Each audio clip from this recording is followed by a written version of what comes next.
Nigel, having a chance to shake your hand. You going well?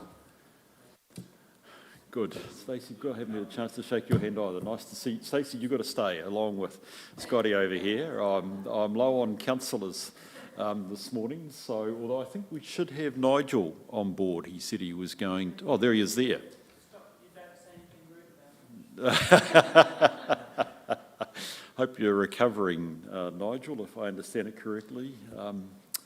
You're not the only colleague I have around the place suffering from some COVID, let alone ill health. Anyway, great to have everybody here. So we'll get ourselves going with our meeting. We have a few changes to the agenda and the odd external guests, so I'll come to that as we get through process appropriately.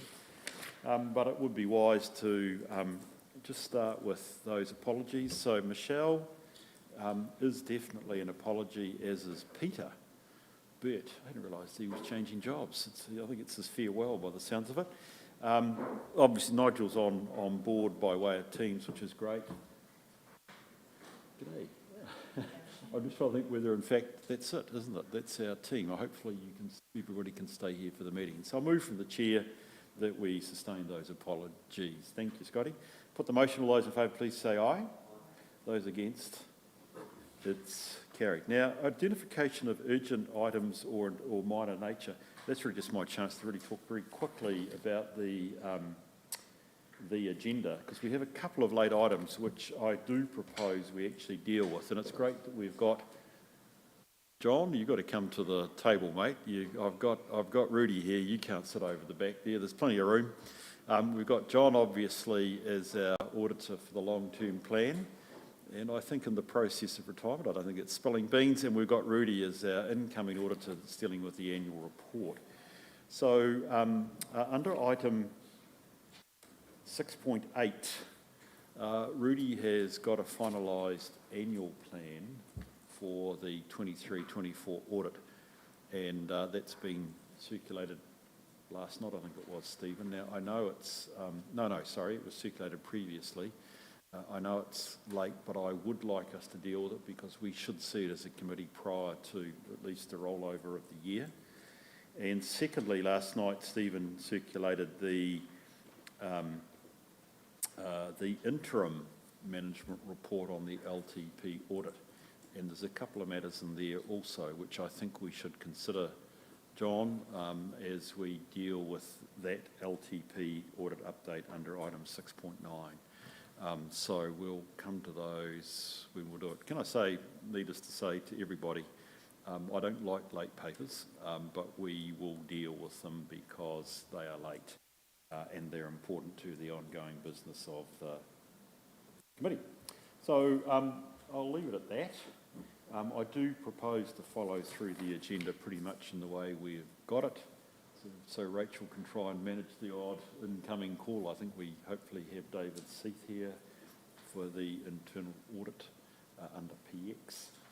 Otherwise, I think we're probably good to go. Oh, okay. So look, I've got to move that. Sorry, Rachel. Keep me safe. Keep me correct. I'll move from the chair that agenda. Thank you, Scotty. You're a good man. I'm gonna look your way all the time, mate, to make certain I've got somebody seconding. That's brilliant. Okay. All those in favour, please say aye. Those against, it's carried. Wonderful. Thanks, Rachel. Any matters of interest that people need to note, declare? Rachel, I do owe you an updated interest statement from me, but none of it conflicts with today's business for what it's worth. We last met on the 4th of March. Is there... Well, I'll move from the chair. We take it as a true and correct record. Do I have a... Thank you, Scotty. Oh, impressive. You can have your question as well, but I presume you're going to second as well. What's the correctness or accuracy? Go for it, mate. I was really just looking to see if there was an update on the insurance program with the looming new financial year. The benefit of a presentation on collective insurance with other councils is highlighted. I just wondered if there was any progress on that. Somebody help me on that one, please, Steve. Nicole can probably speak to insurance, and we were just waiting as of Friday to get the final renewal total back from Aon, who are our brokers. It will probably be presented to the next ARC meeting for endorsement. Nicole, can you speak to insurance?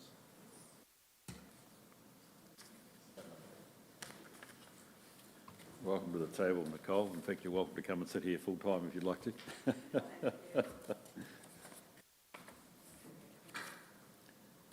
The question was about the insurance strategy, Nicole.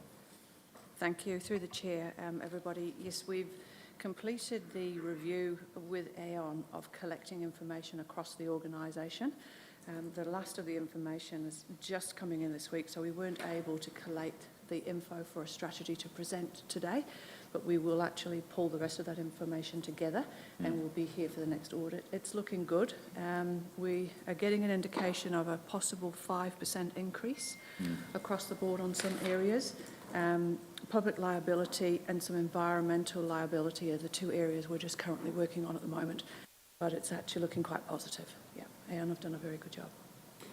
Thank you. So just to clarify that, if I could just follow that through, Scotty, on your good point, really looking at the insurance strategy, we're really talking about next year's insurance placement. We're not talking about essentially what rolls either on 1 July or necessarily 1 November, correct? Yes. Yeah, Yes. okay. So It is we're a looking special for the thing. strategy that will be in effect really for us. Sorry, the big strategic issue needs to be for the next year, other than what Nicole's saying, which is, and it looked like they've got us to the line in terms of the current year. I take your point that public liability has been probably one of the key issues Yes. in terms of getting placement. Where were they on? I'm conscious the competitor has said to some of their clients they actually can't get it, which at the moment is a real problem. If you happen to be with somebody else, you need public liability. Yeah, I can confer. And the public liability, there are issues getting that liability, getting cover out of Lloyd's London, and it's particular across the country. So a lot of councils, I believe, are struggling at the moment. That's the indication we've had from Aon. But the brokerage has gone well for the strategy for the next lot of insurance that we will pick up over the next few years. But the indications are liability could be a little bit of an issue. But we're working on that. Yep. That's called the last man standing risk for local government. Insurers don't like that. Don't think we do either.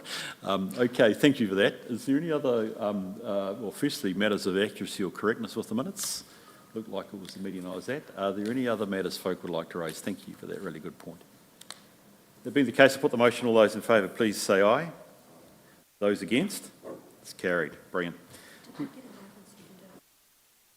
Yep, Scotty. Yep, he's my man. Could we move to the item 6.1, please, Narayan, the work program, please.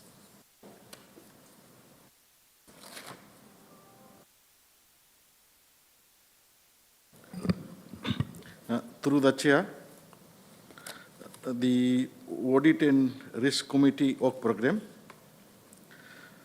Basically, the work program is as per the plan that was submitted in the March meeting. So, in this regard, this is the work program which shows the schedule for each quarter. This information aims to provide an indication to the committee of upcoming items. This report has been split into the following areas: standing agenda items, other agenda items, and the audit and assurance agenda items. In terms of for June 24,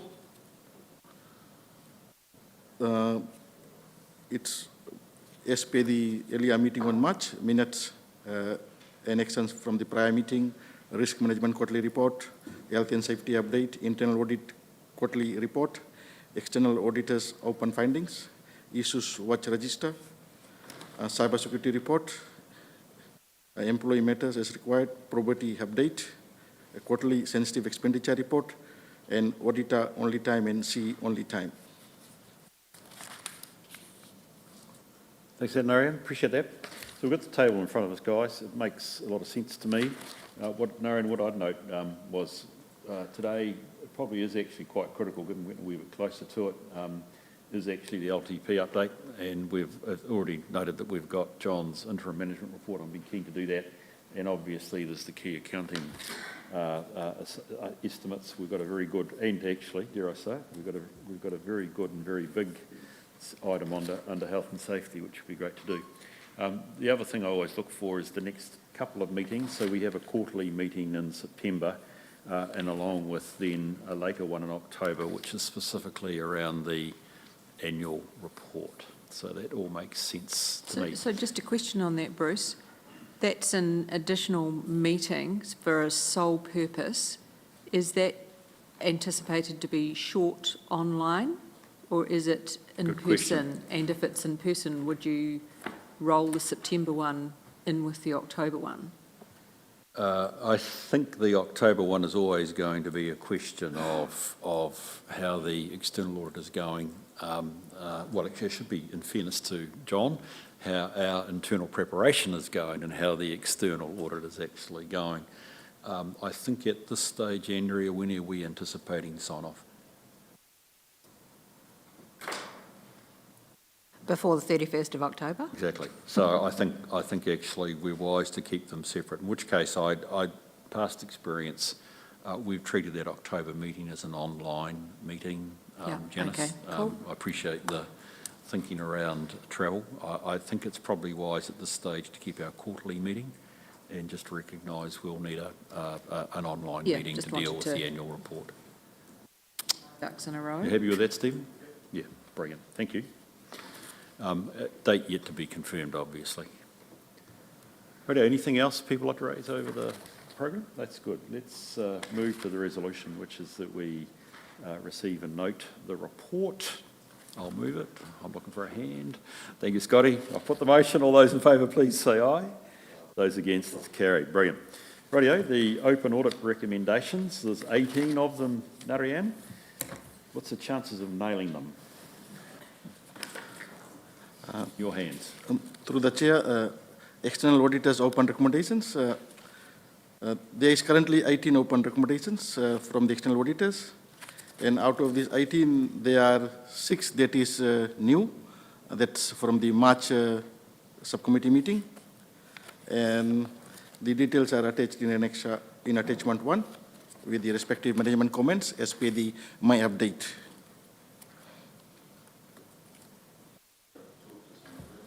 Yes, please, Nigel.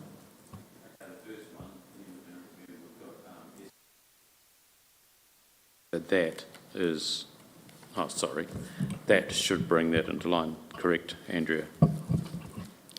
So that's working fine through the organisation. Internal recharges, we are about to commence the revenue review and also the rates review. When we talk about a revenue review, the starting point is making sure our cost allocations are right. So we'll be starting at that point, and it's obvious to me there's work to be done there. So that's number 2. High leave balances, we are continually working at that, and it's not just unique to this organisation, it's unique to lots of organisations. So the people, our leaders are actually proactively ensuring people are taking leave. Annual report preparation that's commenced. Sorry, can I just interrupt there, Nigel, because we do have an item in the PX on the high annual leave. Yeah. I'm just interested to know, John, when does this ever get taken off? Because in reality, I'm comfortable. I should be careful because we've got stuff in PX here, but I am comfortable that we've got this under control. When does this ever come off? Because we're always going to be challenged by high leave. A good question. It's a question of judgment. Most organisations have got a problem with this. Councils have got a significant problem with this because the last 3 or 4 years has been very, very challenging, and so people haven't been able to take leave. But it does pose problems. So it's.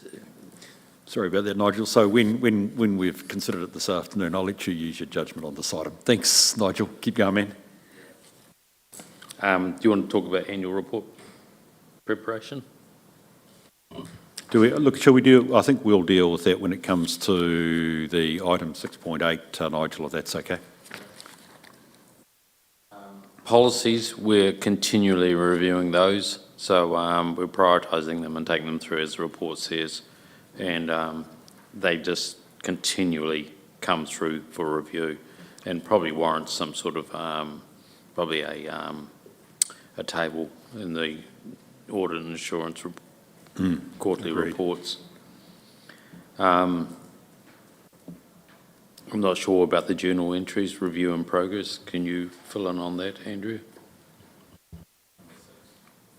So journal entries are being reviewed now on a regular basis. So Agree. We just need the interim, we just need that to be signed off and then we can take that one off. Yeah, pre or post, Andrea? Pre or post posting? some are pre-posting and some are post-posting. Okay, The standing journals, for example, are post-posting.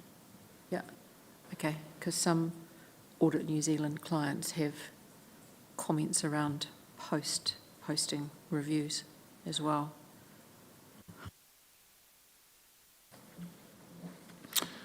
Brilliant, thank you. Keep going. I think you're going down the list here, Nigel. Number 7, well, it's in progress, so there's no need to. Yep.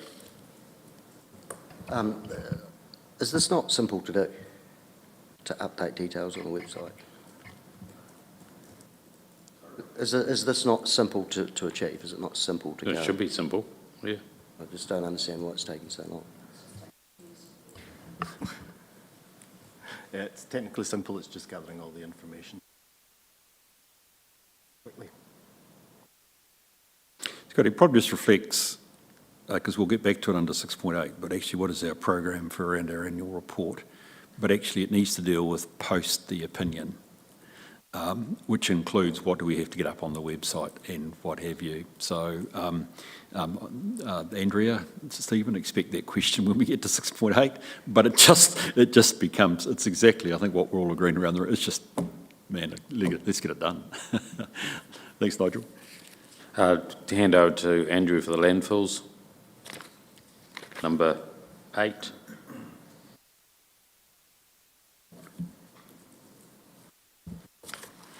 Yeah, well, that work is progressing, so we are expecting the report at the end of this month. Yeah, and it's really, the report is about a risk assessment of the landfills, so they're going and identifying them all, looking at the risk of them. Some of them, from that risk assessment, then we'll come up with a prioritised list to, deal with them. That's, Nigel, been something of ongoing subject with the committee for a wee while, so it'd be good to see it nailed in the end. That'd be great. I've seen from Andrew and that GIS pictures of where they all are. Yeah. They're all over the place. Yeah. Oh, look, agreed. Absolute welcome to local government, Nigel. And obviously the biggest one has been the one up the valley, which, has been big risk, but I absolutely take the point that actually we do need to get in control of those 40 that are oddballs. Thank you.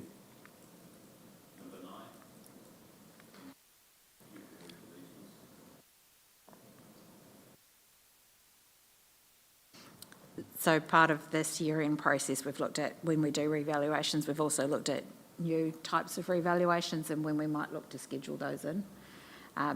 So it's still a work in progress from when we actually will implement the different types of revaluations. There was comment in some audit reports I read about us not revaluing as often as, I don't know who, it just said not as regularly as others.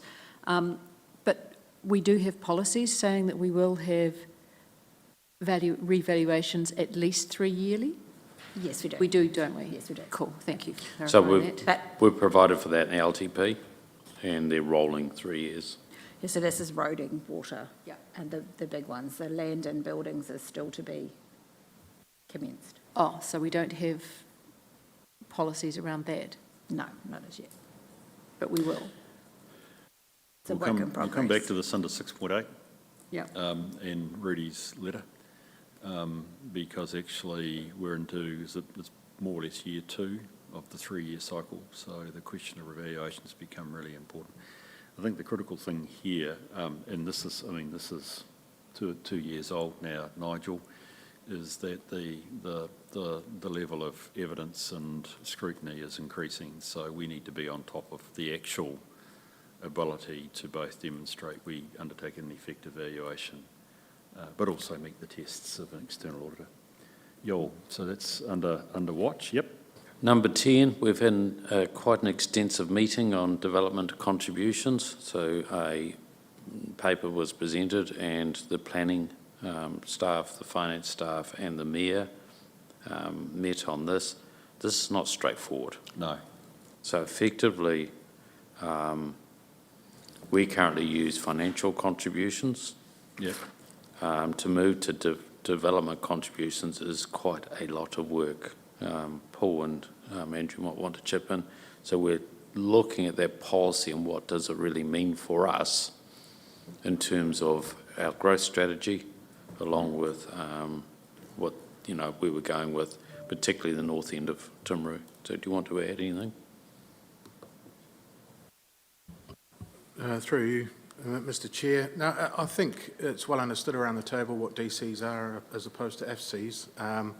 For us, it's about what's going to give us the best bang for buck, what's the best for Timaru. DCs are traditionally better in high growth areas, that's my understanding. We don't have that problem, it's a problem we'd like to have.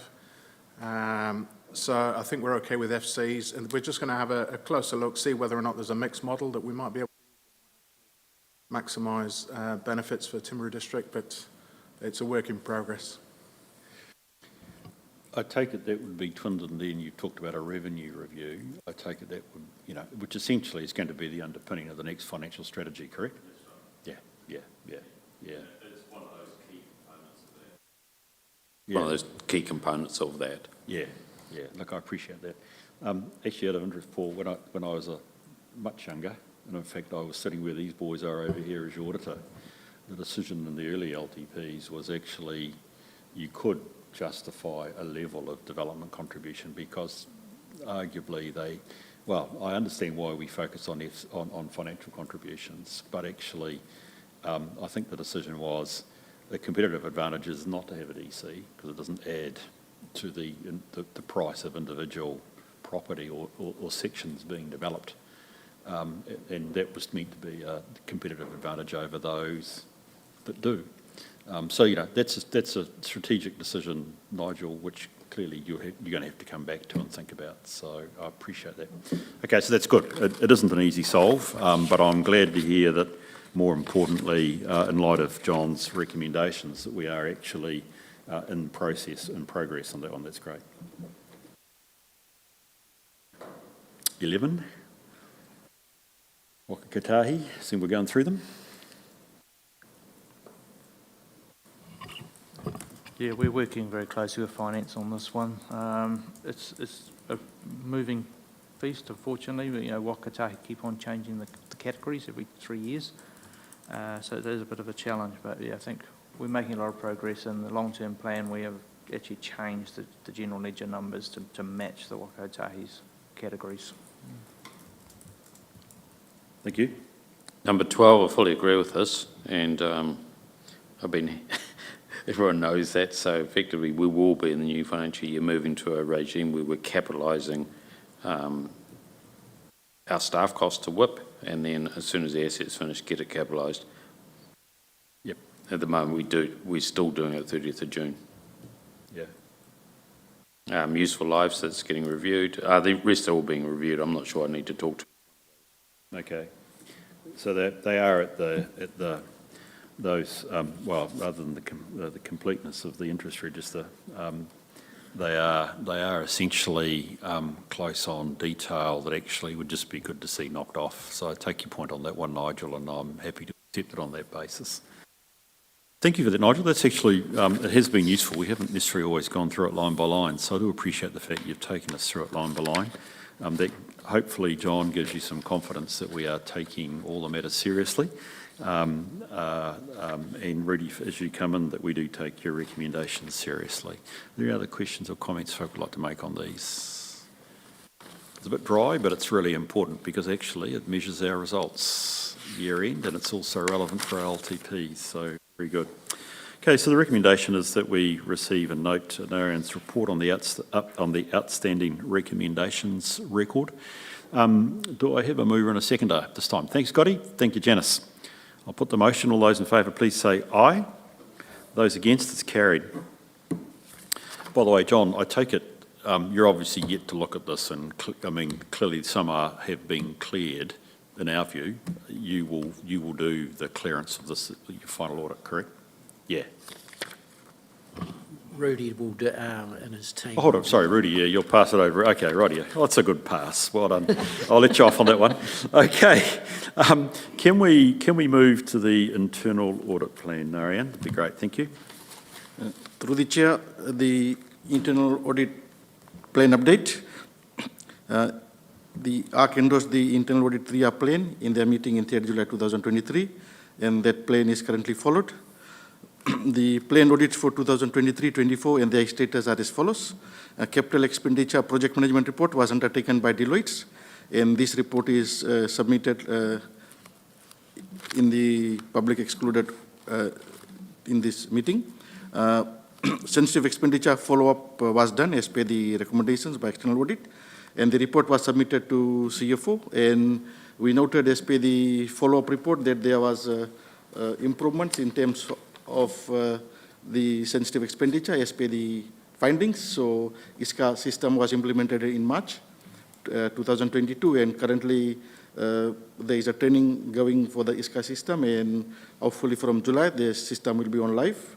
In terms of lack of supporting documents and records for sensitive expenditure decisions, the follow-up noted that all the relevant documents were submitted in terms of the sensitive expenditure claims.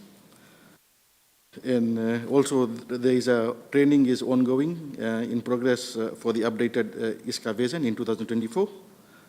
In terms of no updated sensitive expenditure policy, the finance unit is now updated as updated in the PROMEP processes, the sensitive expenditure. And also the further work is in progress, and to be further update we provided by June 2024. And in terms of the sensitive expenditure policy, the draft policy has been completed and it's under review, and we hope that the final policy should be finalized by July. In terms of the asset management audit, this audit is currently in progress. Thank you. Thank you. Appreciate that. And when will it be completed by, Narayan? When will it be completed by? The asset management one? This should be completed by early July. Early July. Rightio. Thank you. That's good. So, Narayan, will we be receiving the sensitive expenditure report at the next committee meeting? Yes, and also the sensitive expenditure follow-up done by the finance unit is in the public excluded audit. They've submitted a report. Yeah, we've seen the... Oh, okay. So the sensitive expenditure isn't in this pack? The papers aren't in this pack, are they? Yes, the follow-up report was submitted to the Chief Financial Officer. Yeah. And they agreed, and yes, I agree that that report was just submitted to the CFO as for the follow-up. So you also want that report to be submitted to ARC, then I can submit it. Well, I think the theory would be that it's to come. Yeah. So we'd expect to see that. Clearly, I mean, we're a quarter away. I would clearly expect to see that in September. And again, Narayan, the key thing is that one of the things I'm keen that we pick up on is what is our assurance framework over and are our controls working, and these reports are really important. One of the things, Narayan, that I'd like to do, I know we have agreed to a 3-year work plan last year, effectively a year ago, but I would like to see annually the internal audit program brought to us just as a status update. And I'm conscious that we also have, making effective use, good use of Deloitte, but I'd just like us to have that annual chance to review the program. For instance, September would be good in this case, because actually we'll have the results of the LTP. Quite frankly, we should be looking to see whether there's anything out of that that might drive our program or change our priorities. So if I could ask for the next meeting that we have just a look at that 3-year plan, I wouldn't have any trouble if you wanted to tack on the next year as well. So we keep it as a rolling 3-year program would make a lot of sense. Appreciate that. Any other questions, comments? No? There being none, do I have a mover and a seconder for this, please? Thank you, Janice. Scotty, thank you. Stacey, I'll look your way soon, don't worry. I'll put the motion then. All those in favour, please say aye. Those against, it's carried. Thank you. Righty, Narian, keep going, man. Risk Management Quarterly Report. Through the Chair, the Risk Management Quarterly Report. There are 12 strategic risks, and as mentioned in the March ARC meeting, there is no changes to, or there is no new risks being developed. So there are 12 strategic risks.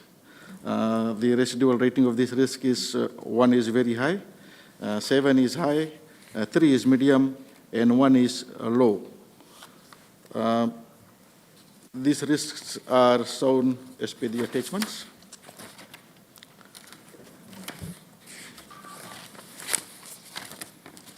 Risk number 1 is in terms of climate change. And then we have significant natural hazard risks. And then we have personal risks, compliance and liability, community, in terms of, personal is in terms of inability to attract and retain a skilled and competent workforce, and compliance and liability is in terms of failure to perform a regulatory or compliance function. In terms of community engagement is a failure to develop and maintain effective communications with the community.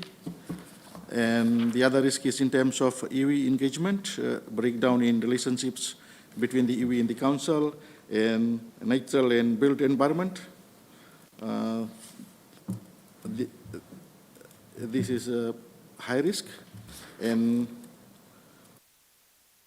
we have sustainable platform risk, health and safety and well-being, legislative reform, funding risk, governance, roles and responsibilities. So basically these are the risks, strategic risks that we have as per the 12 strategic risks. So in terms of the Risk Management Maturity Improvement Plan, as per the 30th November 2023, the SLT approved the Risk Management Maturity Plan and the plan as per the attachment 2. 8, the benefit of the plan is to enhance Council's risk management and includes an updated risk management policy and framework, a structured, consistent and defined process for managing risks across all Council activities, upload of existing risk registers to the PROMEP risk module to promote consistency and challenge content, providing assurance to governance roles and committees of our management's ability to identify and manage risks, and providing a solid foundation to ensure our internal audit activity is risk-based, well-prioritized, and scheduled in a well-throughout manner to effectively and efficiently apply scarce internal audit resources. So the plan, number 9, the plan consists of 3 stages. Stage 1 is the risk management policy. That was from December to March, and it was approved in the March ARC meeting.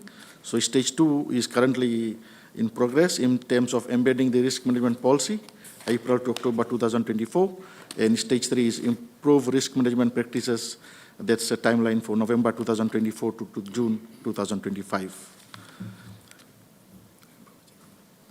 So at the moment we are in stage 2 at the moment. We've put the PROMAP system into place with the risk module, and we've transitioned all the risks over from various Excel spreadsheets into this system. We're just working on bringing the remedies into the system as well. So at the moment, everything looks catastrophic, but hopefully we'll bring them down as we add in the treatments. So that's a work in progress. And then it's just really embedding the use of this system in with staff. We're hoping to sort of, Ahmed has since left us, so we're just hoping to move that from the foundation he's left us with into providing more of a support role for units to help sort of manage their risks and get them all into ProMap, rather than, so Ahmed's left us some pretty strong policies and has left us a pretty strong plan. We just need people on the ground to work with our teams to, first of all, get all the risks and remedies into ProMap, and then just ensure they are kept updated and kept live. Thanks for that, Narayan and Stephen. I just would like to pass on a reflection. The critical thing I'm looking for is actually, and I'm going to pick you up on your use of the word, Stephen, but I'm not having a crack at you. You said just embed. And that actually is the whole value of the risk management improvement program. I'm going to sound a bit loose. I'm not particularly worried about ProMap. I mean, I'm going to just take that as a given. The critical thing here is actually, the argument is risk management is just good management, and need to know that it's actually embedded inside the organisation. Out of this, I think the steps post-ProMap, essentially your phase 3, become the critical part actually of it. So thank you that that's on here, but I will be looking to see that we are doing effective work once, because we have done the policies and the framework. Once you've done ProMap, I'm looking to see that it's actually inside. And Nigel, I'll be looking to see ELT take ownership of this and nail it. I understand actually your final point, Stephen, which of course is we've got a vacant position with the absence of Ahmed. So clearly I understand there is a challenge there, but the critical thing will be how do we embed this in the organisation properly. So we have made some changes around health and safety risks in that every SLT meeting we go through one of the risks. So actually this needs to be just incorporated into that process. I think having the two of them distinguished as two separate things is probably not serving us as well as it probably should. And I think there needs to be, they're all risks. And if you get your health and safety risks really, really nailed, some of these will start taking care of themselves, albeit, some of these, like the first one, number one, climate change. Climate change, while we got it very high, it's going to happen. It's a case of actually, what are we doing to actually put ourselves in the best position in terms of adaptation? Now, that was probably the single most talked about subject in our LTP submissions, both verbal and written. So we've got a bit of work to do there. The next one, we've got it at high, which is significant hazards. Paul's got the pleasure on Thursday of looking at AF8 with some academics. I think this might change after that meeting. Good. I'd made a note going, I think you've got it wrong. Yeah. Unlikely, I don't think, is the likelihood, even mitigated. Yeah. So that one will change. And I think we just need to be informed with that meeting on Thursday to actually change this. Our personnel, that's changed already. It probably shouldn't be high anymore because we are getting really good numbers of applicants for roles. The climate has changed. We're bringing some of our parks and reserves in-house. Our biggest risk was not getting applicants. We've got plenty of applicants, for gardeners, I think there's 60 plus applicants. So, we are getting them. Compliance and liability, I think that needs another change, and I think that goes hand in hand with our, there's another one there that is very similar, so we need to look whether they're one and the same thing. And we are making strides on that, like the LIM program we've launched. The LIMs are now developed in hours. Yep. because we've automated the whole thing. And we've also had our internal lawyer go over that, and yeah, we've got to do some more adjustments to it to make it really comply. So that's front of mind. So we are taking this seriously, and we are working through these. I think our trick will be keeping these up to date to give you guys confidence. That's going to be the trick. That's great at this level. I just endorse what Bruce was saying about embedding risk not as a thing, but just as the way we do business. Yep. And that's a culture change that it takes years to get that through an organisation, and you can get it at the top level and think things are fine. But then when you dig deeper down, you find that actually it hasn't permeated all the way through. So it takes a real focus from, and usually it breaks down in the middle tier of your leaders, not quite getting it and leading it. I would have to agree. We're getting the, if you take health and safety as an example, we're getting the best attendance at health and safety meetings we've ever had, a wide range of people. However, getting it from there into the different departments is the trick, and you're right, is that middle management group we've got to concentrate on. Very easy for those people to be, it's very easy for them to, well, they've been trained to actually say no. They've been trained to actually save money and say no. But when you have things like health and safety or risk management, actually no is not the right answer. It is, what could the consequences of this be? And bringing it up through the organisation to say, we've got to do this. So that is changing. Would that be correct, team? Yeah. But it takes a bit of time. Yeah, and real focus. I had a specific question around iwi engagement, and you can review it and tell me it's going to change, and I'd be happy with that. I'm sort of intrigued why it's seen as a high risk. I would have thought we had really good engagement and really good relationships with iwi, so it needs to think about. Yeah, cool. Yes, Goody.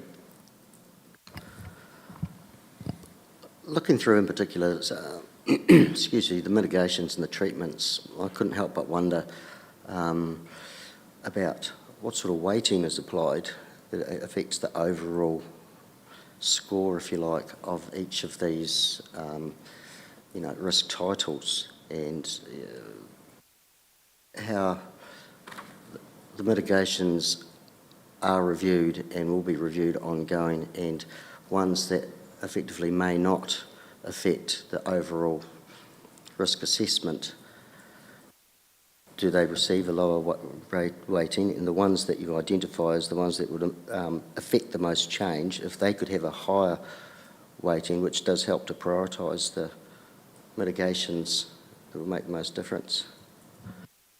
Can you answer that, you two?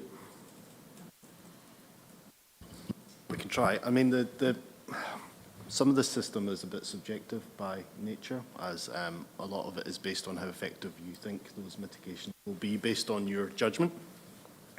We're not so far down the path. This is based on basically a smart spreadsheet that was designed. I don't think it has weighting particularly in there. We'd have to look at the new system to have a look at it. But again, I don't think we want to be too caught up in the technology about this to try and game it to get a better score as such. It's more about the kind of bringing it into everyday practice rather than being caught up about the tools.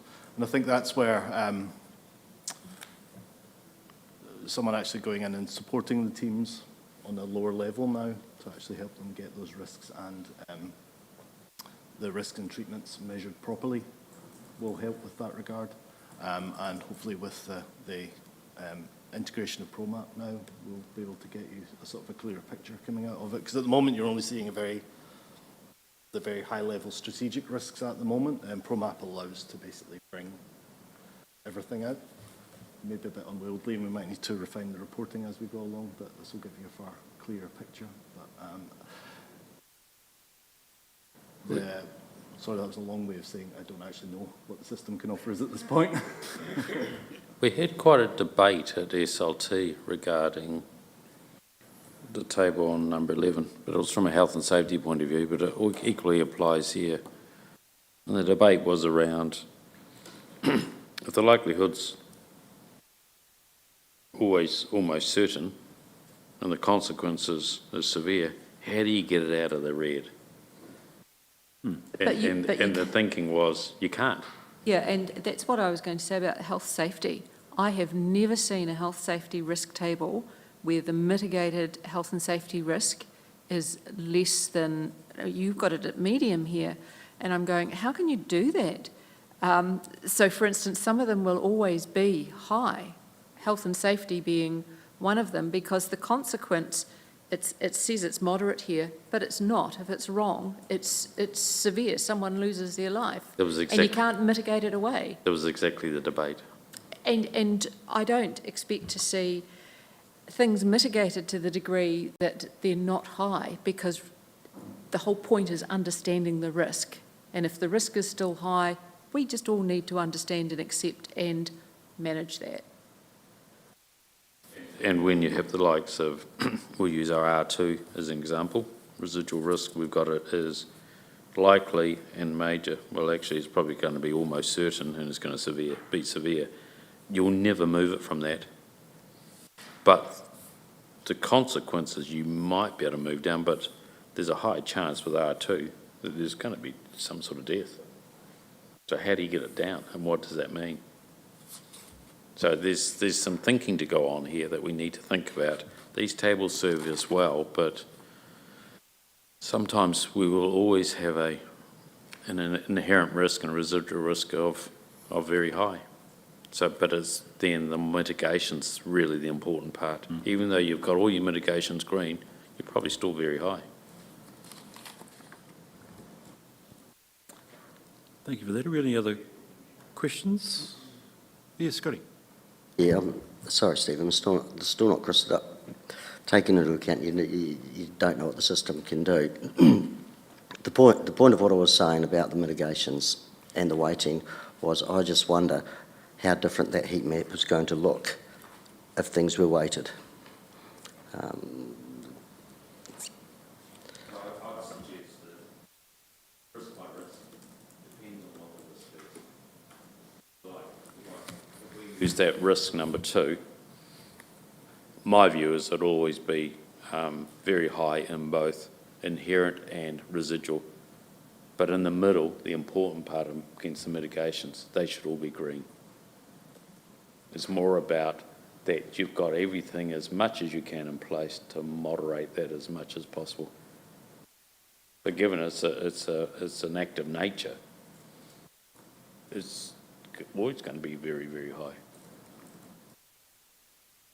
And maybe we should be separating out some of those natural hazards. AF8 could be red, but a flood could be red, orange, or red, something. So we need to think that through. So my take on this, Nigel, is this driving our priorities? Okay, if these are really strategic, if climate change residual risk is red, if we have other data points like the comments from the community saying this is the biggest issue in front of us, and to some extent we accept that, the critical question is how is that driving our priorities? If it's not, then I'm not certain the risk schedule is working for us. You understand where I'm going on this? Yep. So one of the things that would interest me, and I think, and I'm comfortable we hold this off, is once you've adopted the LTP, we need to review and revise what are our strategic risks. I actually don't think they'll change that much, but probably in light of the soon-to-be adopted LTP, it warrants checking that these risks are still the relevant ones for us to observe. Because from there, Stephen, I would be very interested to see in reality what is our maturity process from here. Because, look, I'm very comforted, Nigel, let's build on health and safety, and we've got a great set of papers coming up under PX in terms of that, and to build on that. But to be honest, my sense is, we've probably, for good resourcing reasons, we've struggled to get on top of this. And it's not a criticism of you, it's not a criticism of Bede or indeed Steve or anybody in the room, it's just a reflection of where we are. But we won't move this until we start pinning this to our objectives and what are our future uncertainties. And we've got a few, and I won't go into them because I think I waxed on about those last time I was here, they haven't changed. So I think there's quite a bit of work that we need to do in here. I hate to say it, Stephen, but I think actually we need to assist ELT with this by a workshop, and we need to be taking as I've said, the LTP, and we need to be understanding where our strategic risks sit with that, and we need to have a sense of a mutually agreed set of risks, appetite statements around these risks. So we have that discussion, exactly what you've been sponsoring here, Nigel, around what can you really do with climate change in terms of where does it move to? We need to start that process because otherwise there's a wee bit of we're just receiving, and I'm not certain that at this point we've got the maturity around management and I don't think the organisation at this point is getting the strong lead from us to set the tone from the top down, and I think we need to start doing that better. My colleagues got any comments on that? I'd welcome your comments if you had any. I'm saying there's more work to do, I'm afraid. One of the things that I did want to ask Stephen, or Narayan, which might come from this, is that you've pinned us, I have no trouble with this, on page 47 onwards to the All of Government Enterprise Risk Maturity Assessment. Have we actually done the assessment? Have we asked Deloitte to do that assessment? Have we ever done the assessment of actually where we stand?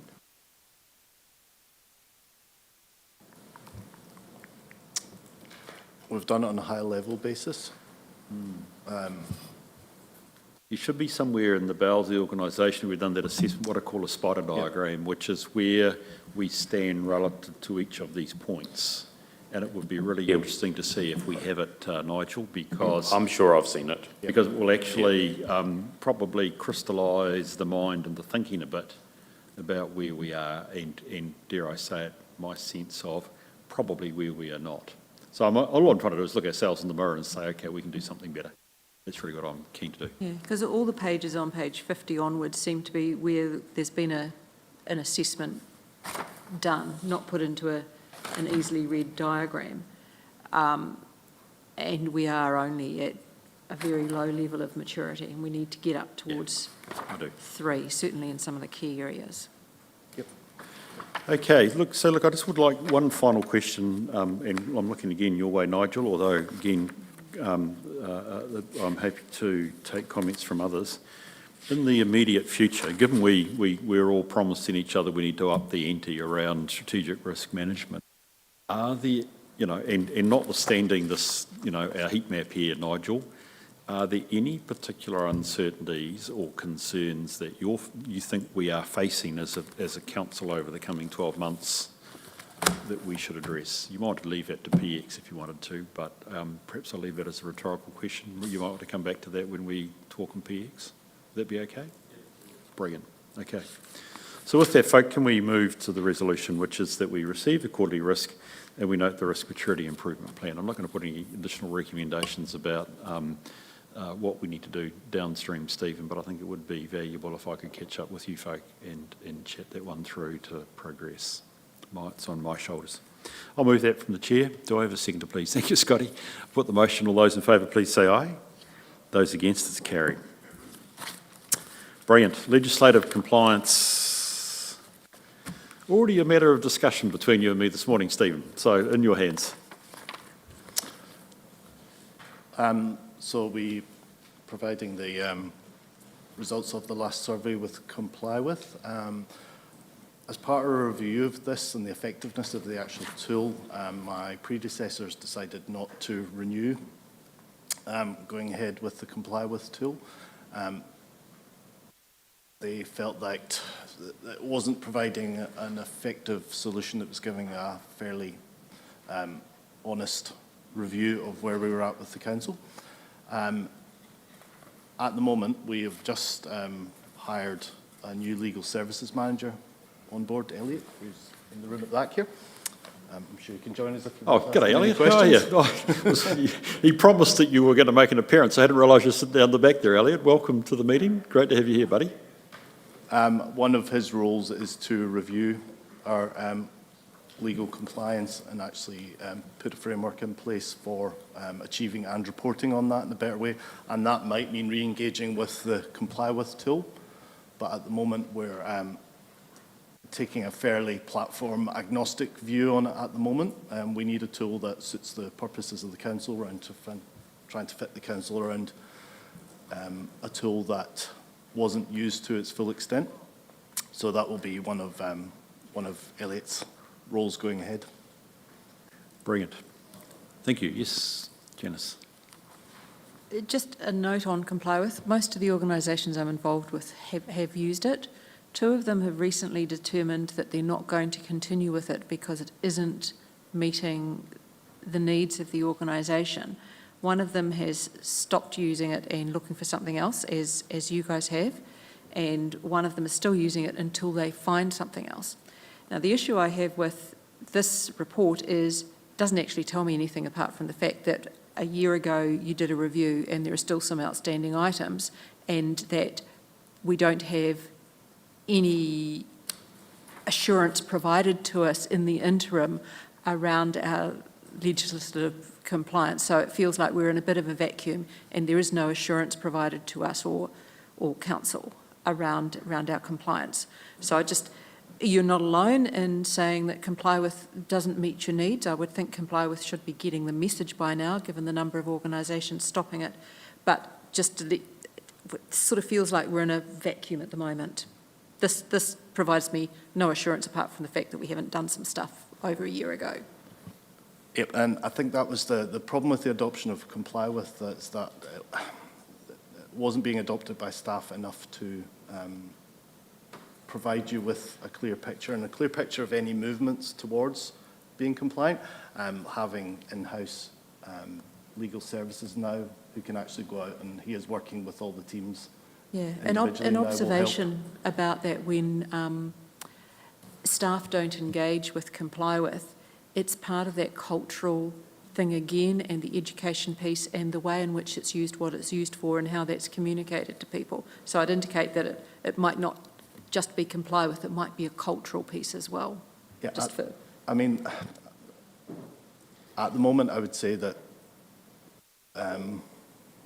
our health and safety side of things is far beyond where our risk side is at the moment, that we have staff that are actively engaging with it. And so I'd hopefully like to transition risk to that as well.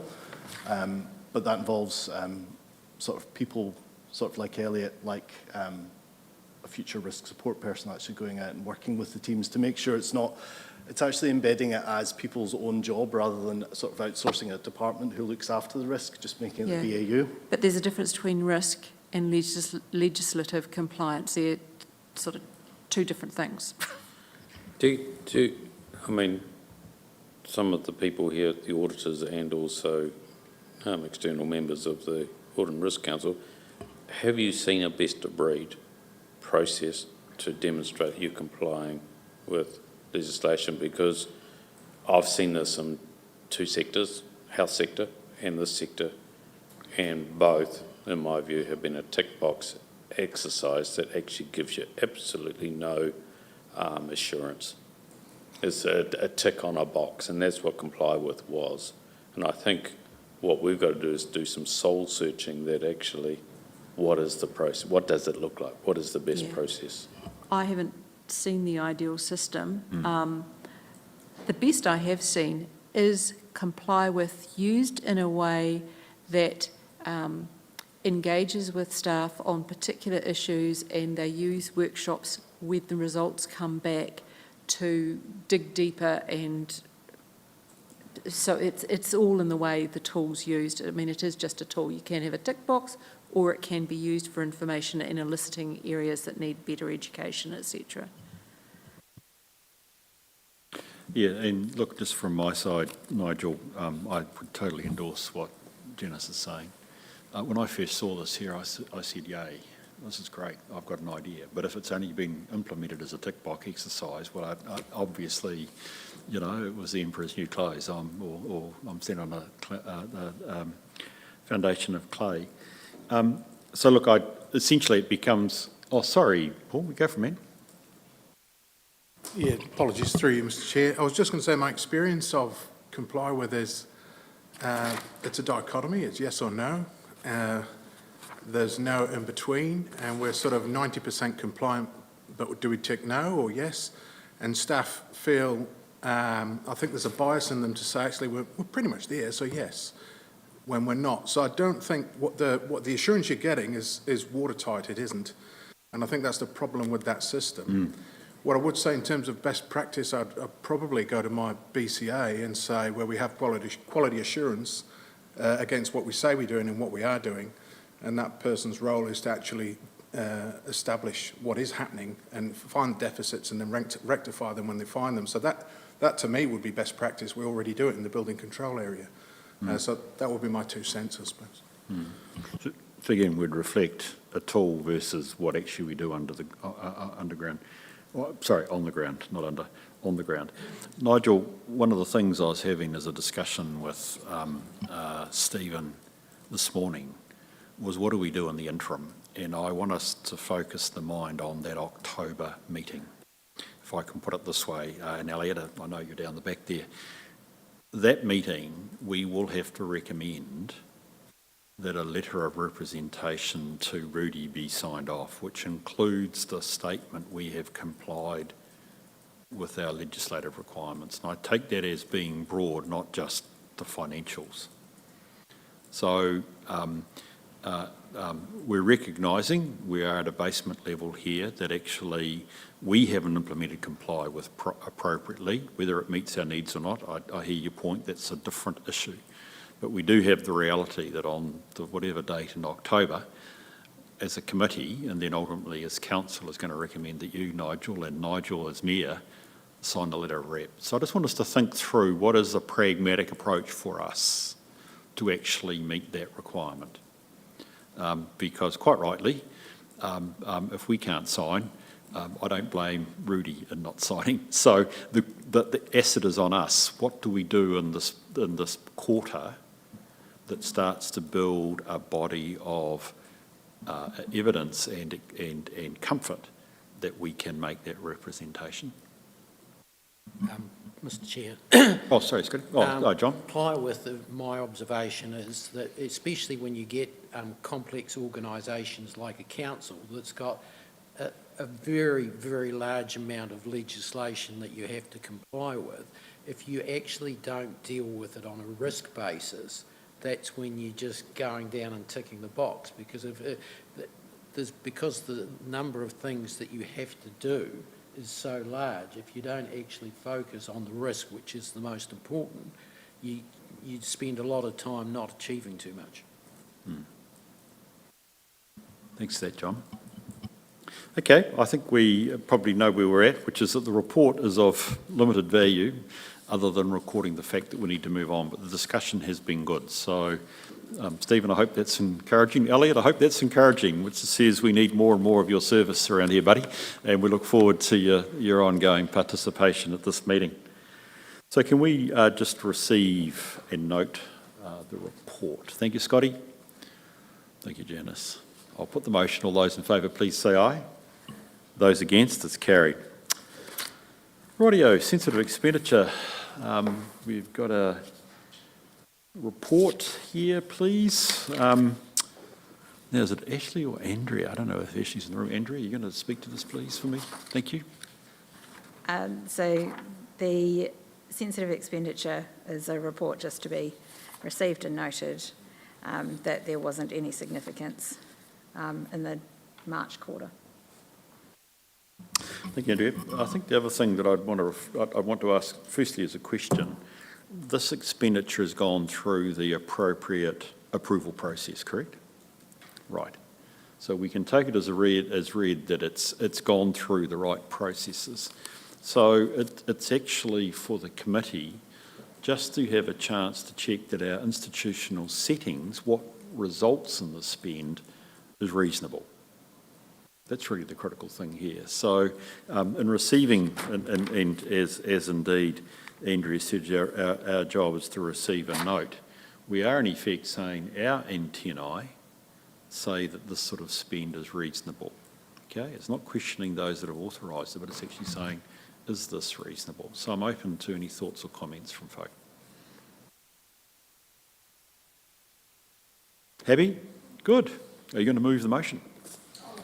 Thank you. Do I have a seconder? No? I'll second it for the sake of the motion, but you've got a question, buddy. Go for it. Only because one of those lines is, my name is in there, so I probably shouldn't second it. Yep. Thank you. Appreciate that. Okay, so look, and I'm happy to second it too, by the way, because it generally looks reasonable. And you can see why it's sensitive, because there is a bit of, well-being, staff building, recognition, those sorts of things. But it doesn't look like to me it's, if I can put it in a negative sense, Stephen, out of the ordinary. So I'm very comfortable, Andrea, to second that as well. So unless there's any other discussion, I'll put the motion. All those in favour, please say aye. I must be getting deaf. Those against, it's carried. Thank you. Can we go to the business improvement update? I just see Sam walk into the door. Well done. Your timing is immaculate. Thank you.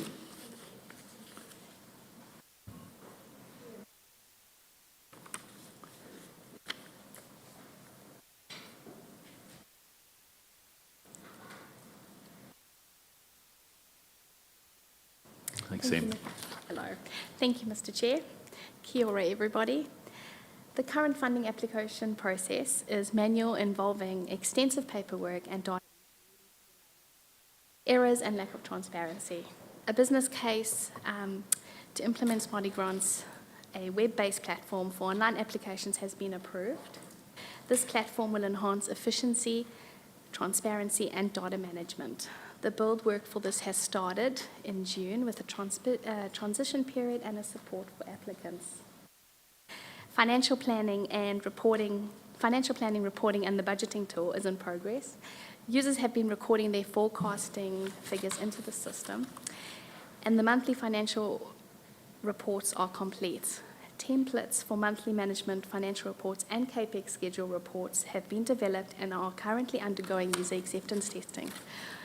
The team have also recently inquired about the publishing module, and so training is underway for that, which will enable us to create our own templates for reporting for our users. Thank you. Happy to take any questions. Thanks, Sam. Appreciate that.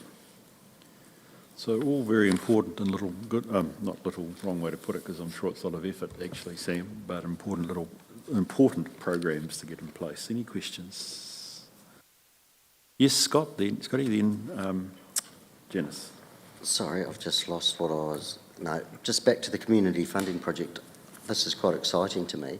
And the build of the platform commenced this month, and a period of transition will follow with support and communication provided to all past and potential applicants. What is that timeline looking like in terms of all go, if you like? Through you, Mr. Chair. Thank you for your question. We're looking at a timeline of perhaps July, August. We're just working along with the team and just doing some training and what the system looks like, and still developing some templates for our users. Yeah. And I can add to that as well through you, Mr. Chair. So Smarty Grants as a platform comes with quite a lot of supportive material as well. So there will be the completion timeframe will probably be around about that August, September. The rollout will take a little bit longer because we will need to provide some support to the community, in particular those who have been quite familiar with using very heavy manual paper-based systems as well. So we're hoping that the whole thing will be up and running before the end of the year, and the final funding round, which I believe is in October, November. Thank you. Janice.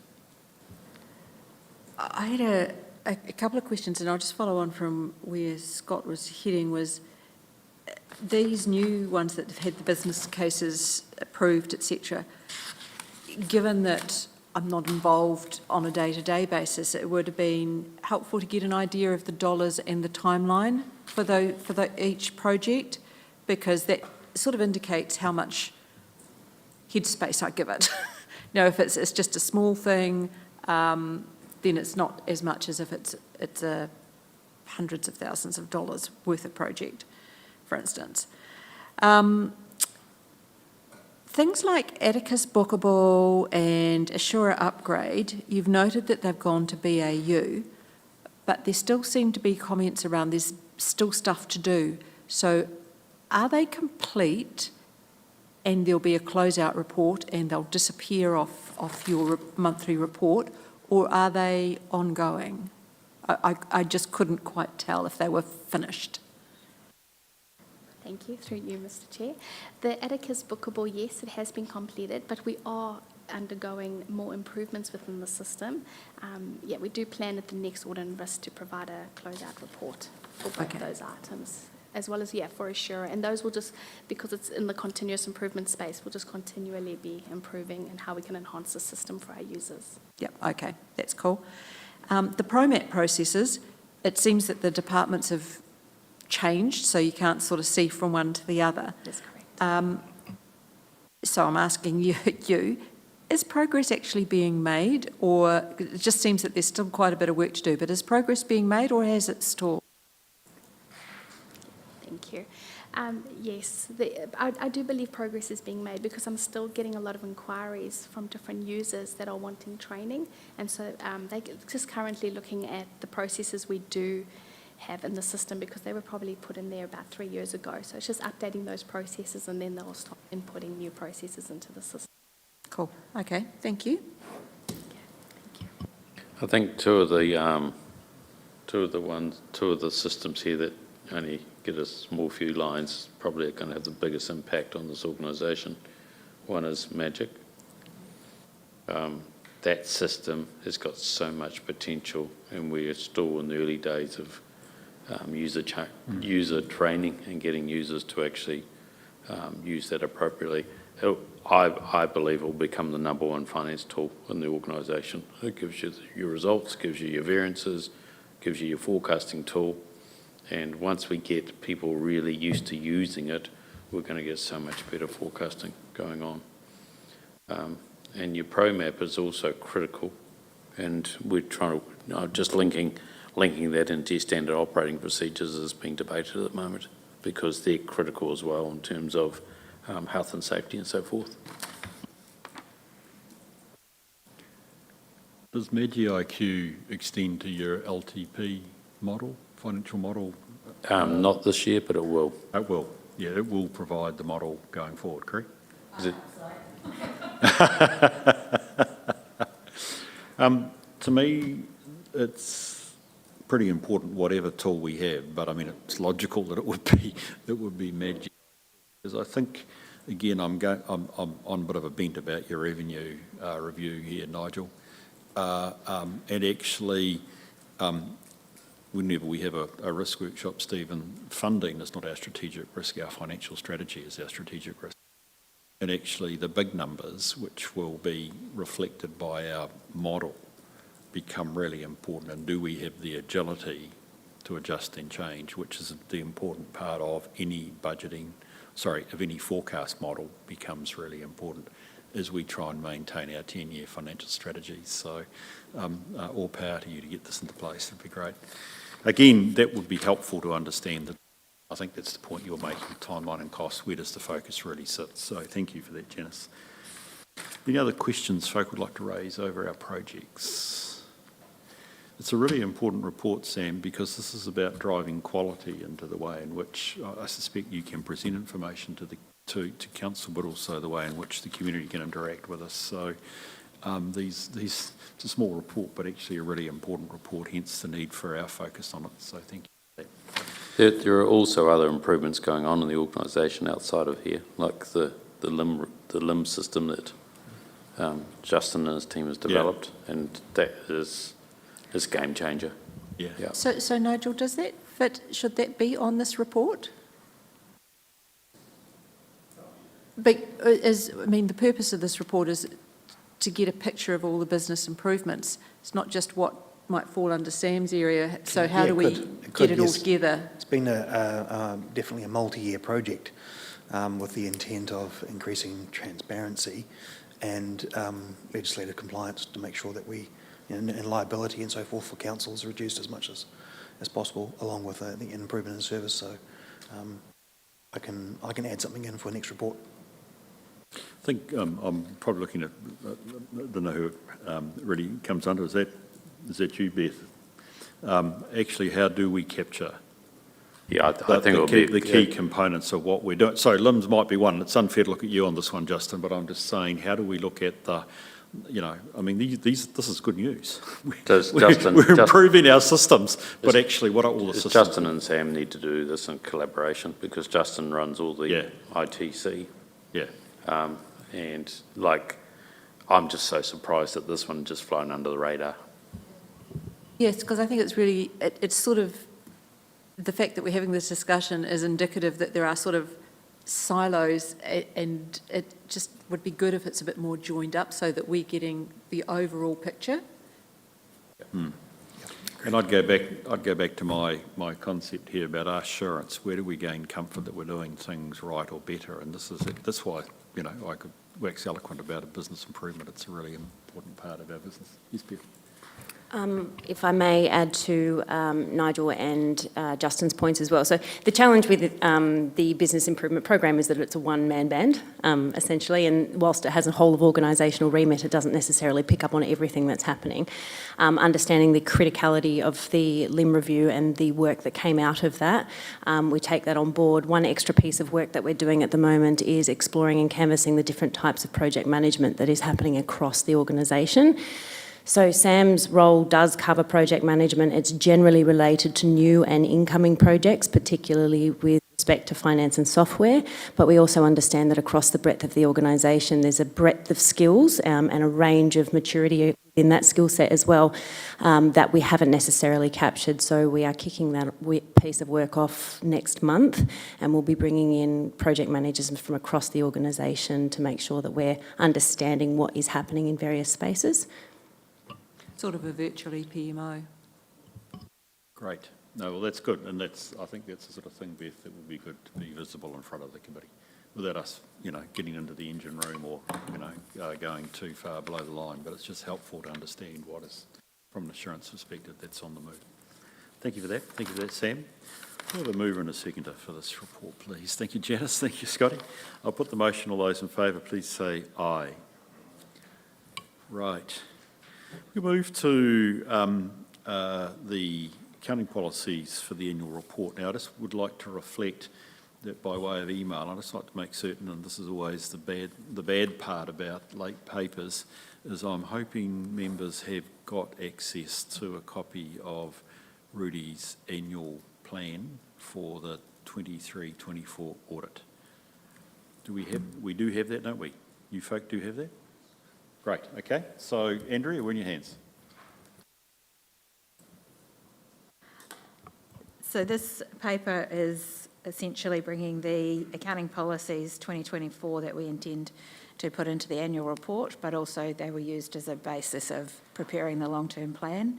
Following on from various audits over the years, assets has been a highlight I think, as long as I've been here. So this year we've tried to focus on the areas of assets and where we can improve the process. So a majority of the changes that have been made in the accounting policies from last year to this year is around the asset space. So I've got John Lydiard, hopefully on call to answer any questions. This was his little project that he's been working on. Brilliant. Okay, that's fair enough. And I appreciate John's paper provides not only the accounting policies that we're going to apply, but in effect some commentary on how that is nuancing some of our presentation, like cap rates and what have you, which is really useful. Any comments or questions? Janice? I've got a couple, so I'll just run through them.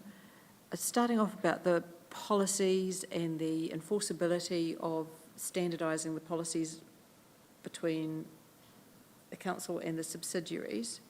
Is there actually, it was mentioned as a focus in the Audit New Zealand, I don't know, really, was it your plan or something? Is there an actual issue there? Is there a difference that's of a major concern?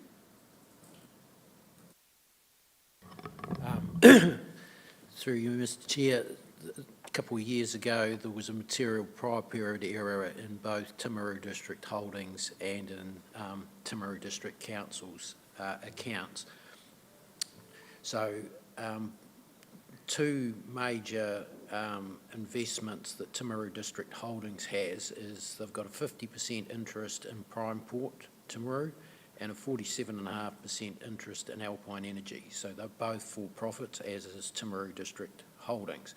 So that makes a difference in how you account on an individual asset basis as the council does it on a class basis. But also as Prime Port only values land, Alpine Energy revalues land and buildings. So, and Timaru wasn't doing any of that. So you've got to make sure that what the numbers that you put into Timaru District Council's accounts actually align with Timaru District Council's accounting policy, which is not revaluing land and buildings. So there's other complications as well. So it is something that does require attention. We're not the only entity that has that sort of issue with its subsidiaries? Heck no. It must be common. No, it isn't. But you actually have to be aware of it and actually systematically address it. But you're on top of it, Andrea? Okay, cool. We talked about the timeframes in terms of revaluation before. I just note the $1,500 seems quite low for an organisation this size for its fixed assets, but that's by the by. In the actual accounting policies, it says there's no change to accounting policies or disclosures from the prior period. But we just talked about the changes to the accounting policies. Is that right? I was looking at page... I wasn't talking about changes to accounting policies.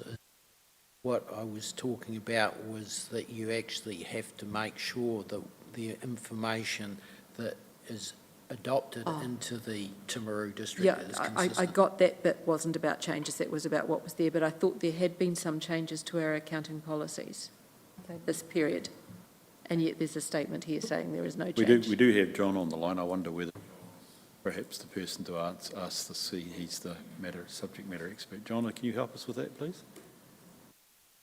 This John, you mean? Yeah. Yeah, that John. Sorry, Mr. it's a few Johns. Yeah, you, mate. Yes, it's about the materiality level of any clarifications and tidy up sort of policies. We haven't substantially changed anything. The biggest change is probably the reduction of the 3,000 to the 1,500. That has little material impact.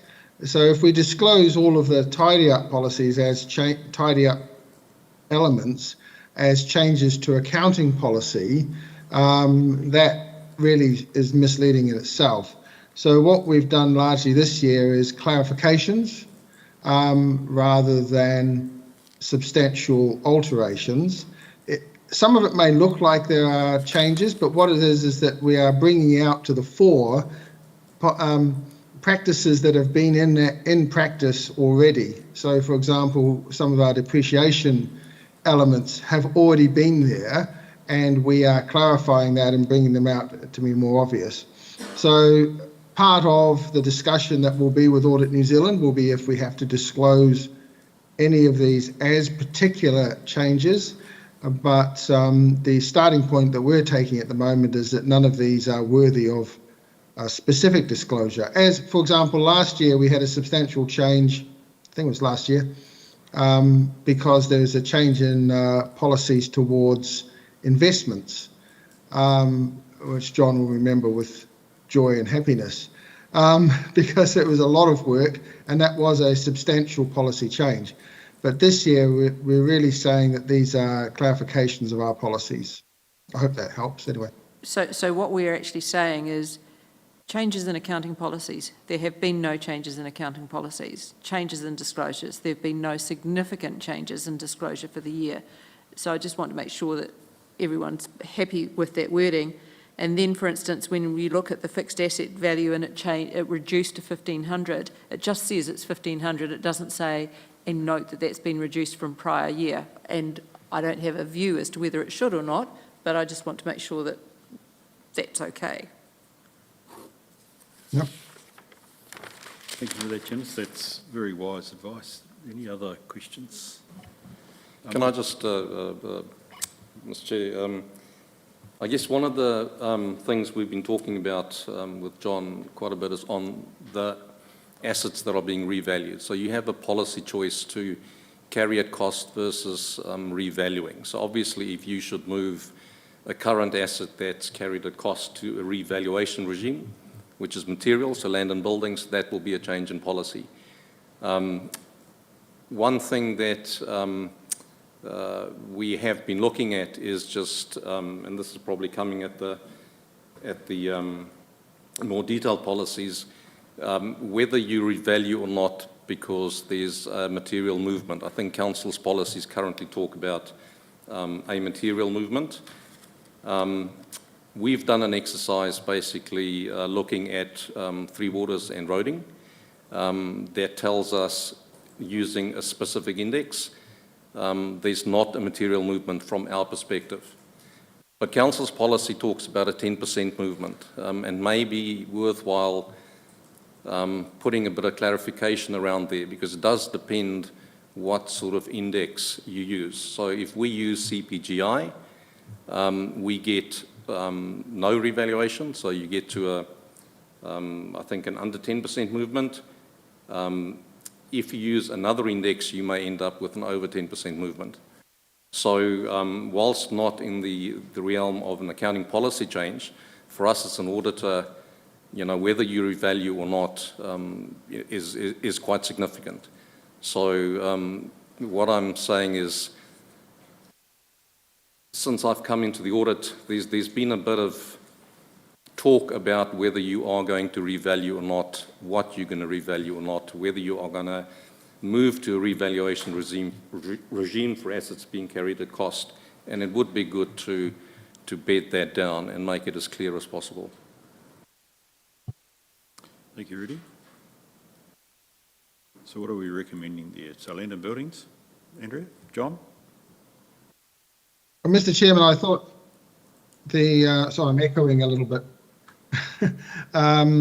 that I think that our revaluation policy as it stands is fairly clear. We do the water and roading assets now, that's an established policy on a triennial basis, but with a interim assessment each year as to whether it ought to have a full revaluation or an index-based revaluation. So it is a bit of a judgment call. The 10% is a threshold, not an absolute number. So we know that if it exceeds 10%, we would do a full revaluation. However, as it approaches 10%, as it did last year with water, so we did an index-based revaluation for water last year, and we didn't do that for roading. So there is an area of judgment, and maybe it needs clarification that there's an area of judgment, but the accounting policy seems quite wordy as it is already. So we haven't elucidated absolutely all possible scenarios for that in there. However, the land and buildings at the moment is completely on a non-revaluation basis. And while we've been hoping for the last 2 or 3 years to head towards full revaluation, we haven't managed to get there yet. And we can't change the policy until we are in a position to really enact the policy. And for other assets, most of the other assets are deemed fairly immaterial by audit standards. So we've had a long discussion this year and last year indeed, about the revaluation of artworks. So we've ended up in a position where the cost benefit of revaluing artworks is, even though the number would probably be considered high by most individuals, the cost of auditing it is extravagant. So therefore we've decided not to revalue it, but it will be now the valuation will be disclosed as a separate part of the note narrative. And that's sort of the direction of travel for those sort of assets. And there's still quite a lot of open areas. I mean, around the cultural and heritage assets, there are lots of issues around valuation, or we value some of them to some extent for insurance purposes, but we don't disclose that in the accounts. And some of them are intrinsically, there's a difficulty in valuing such things as the museum collections, because there's no external market you can really measure that against. But artworks has been a bit problematic, but I think we've arrived at a consensus position for this year and for the immediate future. There are numerous minor areas of asset valuations which we haven't undertaken. For example, in waste minimisation, we haven't revalued those assets. So there's tidy up assets which have to be looked at, which I was anticipating doing that over this next sort of 12 months, so not for 24.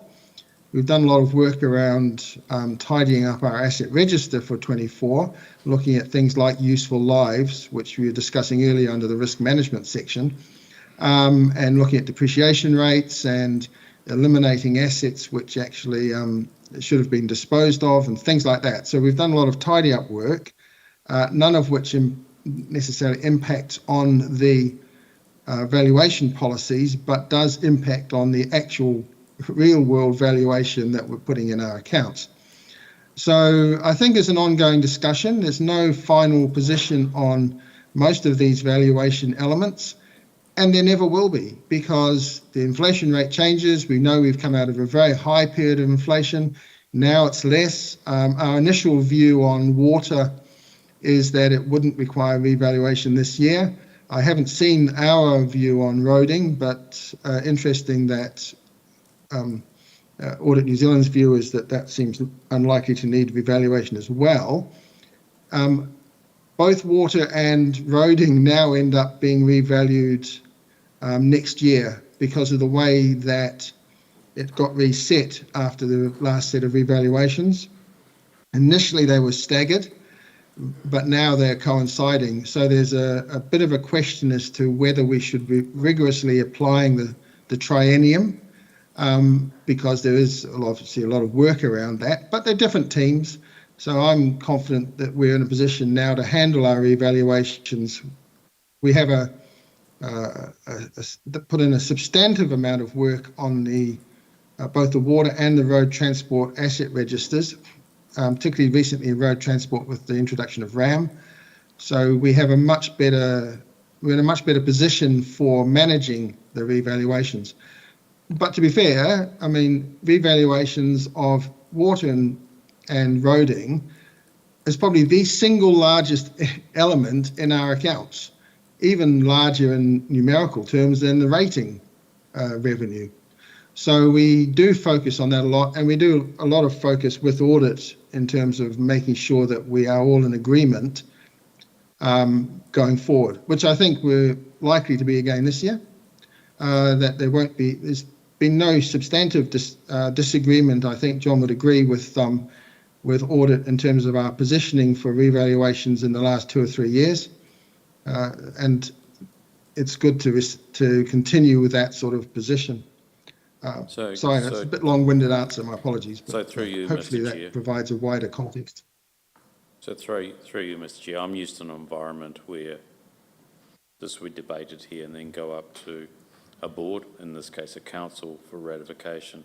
And if we here believe that land and buildings should be on a revaluation regime, then we would make that recommendation to council, and that's for us to debate here. The way this is written currently, it reads that we are not revaluing, and so therefore the conversation needs to turn to that as to whether we should or shouldn't. I think the roading and the water is covered, so it is on a regime. Now the next biggest ticket after that is land and buildings. So I think that's the discussion that needs to be had. Thanks, Nigel. That's exactly what I was getting to. The fair valuation assessment of our roads and water, we've got a well-travelled path as far as that's concerned. And I hear John's point about it and Rudy's point, very helpful point about the index. And that will be what it will be. And when I get to the Rudy's audit plan, I'm making an assumption that we are doing that with appropriate timing. In fact, it's almost getting past the point of no return. So that does raise the question that you've said on page 90 of our agendas, and clearly consistent with the paper from John and Andrea. The recommendation this year is that we continue with the deemed cost or historic cost of land and buildings. Mr. Chair, one of the points I was just checking with Andrea, but my understanding was that revaluation of land and buildings was being incorporated into the LTP. So, yeah, if you're going to make a change, it creates a dilemma. The dilemma being what, John? I mean, I hear your point, and I mean, this does raise the question: what policy are we using for LTP? But if you change your policy, then that policy needs to be reflected in the LTP. If you haven't reflected it, then there's a problem with adoption. Yes, and how do we transition? So, John, sorry to be a pain, but without asking you to restate everything, what is your planned approach around land and buildings? We are working now towards land and buildings being revalued next year, but the issue really is not about the revaluation in and of itself. It's actually the comprehensive identification of the assets that we intend to revalue. So like many councils, we've got land and buildings in different areas managed by different parts of the organisation. And I know we are working with Nicole and her team to really work towards identifying comprehensively what we are actually going to be revaluing and put it into a single place that we can do so. I know that we now have an asset management system which has been, I believe, introduced in property that will facilitate this process. So the actual act of revaluation will not be problematic as long as we have clarity about what it is that we're revaluing. And that has been our problem the last couple of years. And I know we've had discussions with John and with Audit about whether we're ready to go, and we've just not been ready to go. And realistically, I don't believe that we could, if we decided today to revalue land and buildings, then we would have to anticipate a delay in the production of our annual report because it would be so substantive a process. So I believe that higher level discussions have been held about it being in place from next year. I'm not sure what has been put in the LTP. Andrea can talk to that. But my anticipation is that we'd be working over the next 12 months to have it ready for next annual report. And ironically, that would then eliminate at least a substantial part of the difference with our associate companies, because then we'd be revaluing as well to refer back to a previous discussion point. Thanks, John. So that's helpful, at least in clarity around the annual report, which is in effect, John, you're saying we aren't in a position, if we wanted to revalue it, because we need to make certain our bases right, which does raise another issue about even the current annual report in its first place. This seems, Nigel, just a wee bit early, because there seems to be a wee bit of discrepancy around where we sit on this, including what's the relationship with the LTP. I wonder if this could be taken offline. The LTP is heading to a revaluation regime. So it's a case of timing of when that's included in the Sounds like it's going to policies. So to me, it probably should be in the accounting policy. So you want to back it into this year's 2023, 24? Well, if the accounting policy's got to back up the LTP, yeah, then it should be worded in there in such a way that it does exactly that. Is that correct? The accounting policies that are here are for the 23-24 year. The LTP is for the 24-25 onwards. So you could determine to revalue next year, from next year onwards, and it would all line up. Yeah. Yes, and you'll have to make an estimate of what that revaluation impact is for the LTP, correct? Yeah. Obviously. And you're saying that's your dilemma, John, because you don't know how to audit that number?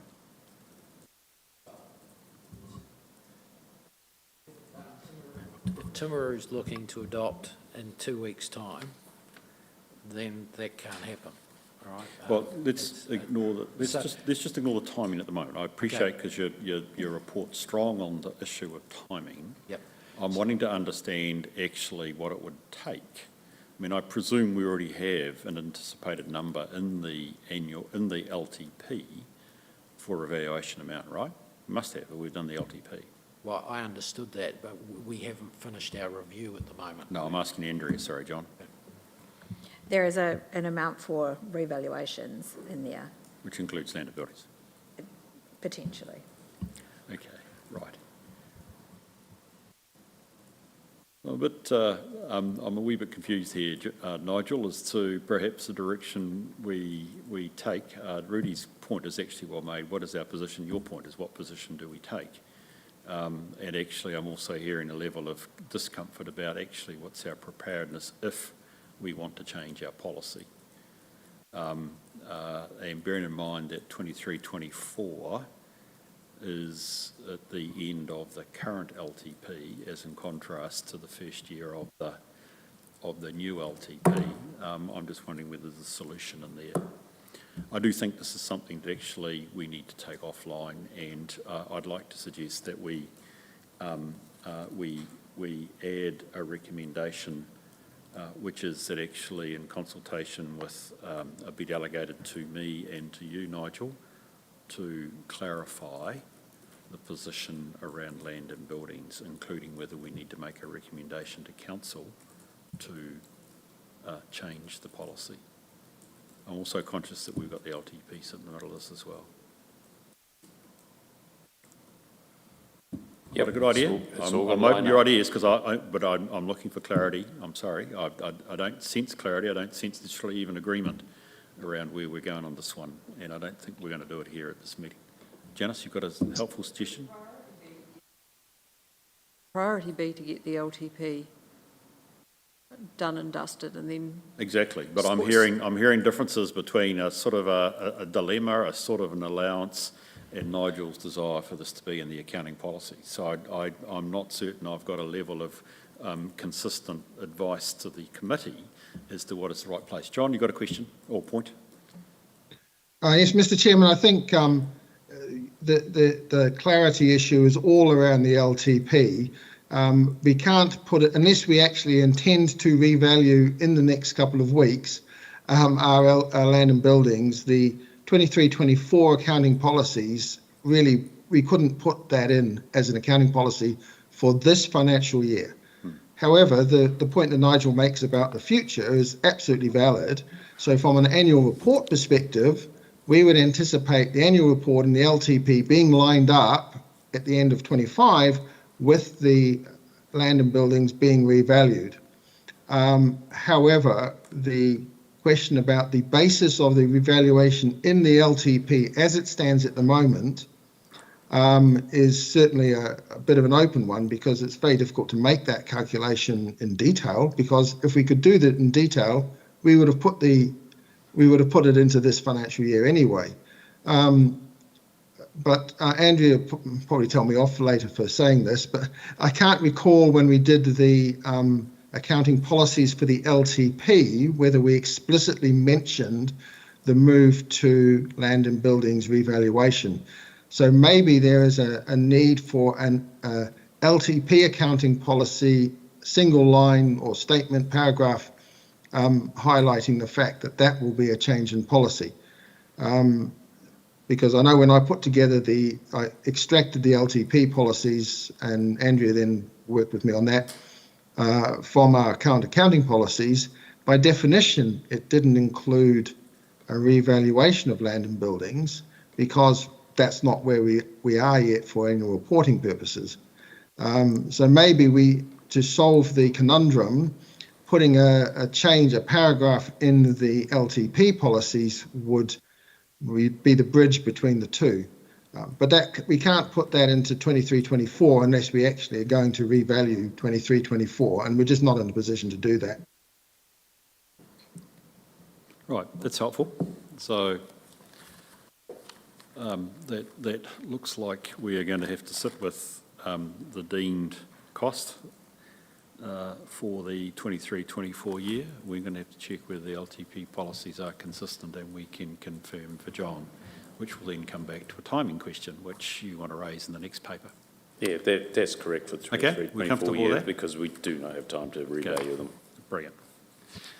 Okay, well, that doesn't mean we don't need to have any further debate around whether we need an additional resolution or not. Are there any other comments then? Thank you for raising that point, Rudy. Is there any other matter related to the accounting policies that we need to hear? Right, folk, we're in the middle of the paper. I'd actually like to make an adjournment for 5 minutes. I think we just need a break. But then when we come back, Rudy, I'd like to hear briefly, and I stress briefly, about you and your annual plan for 23-24, please. Could I suggest we take a break? It's 10 to, we need to be back by 11 at the latest. So let's make it 5 minutes, and I suspect I'll get you back.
Okay,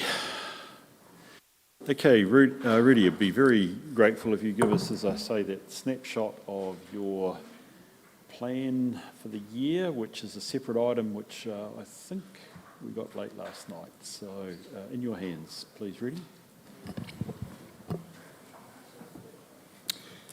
Before you do that, can I go back to this 6.8?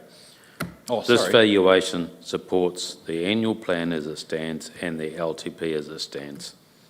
Okay, so this set of accounting policies supports both. So we're fine. There is no revaluation amount in the LTP. Right. And there is no revaluation at the moment for the annual plan.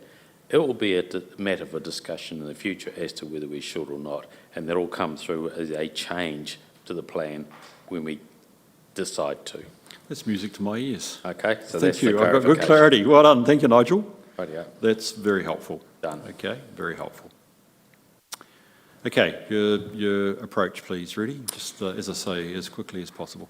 Thanks, Bruce. I'll take the document as read, just highlighting the key risks for us around valuation of infrastructure assets, whatever they may be.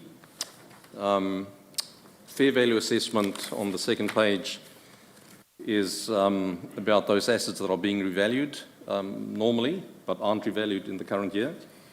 And then we have impairment, which are for those assets that are carried at cost that are not revalued. So important that management does an impairment assessment. Capitalisation of costs completed projects, I think, has come through in the management letter as key items for us. We need to be sure that assets are capitalised when they're brought into use, depreciated from that date. Mixed group entities we've spoken about.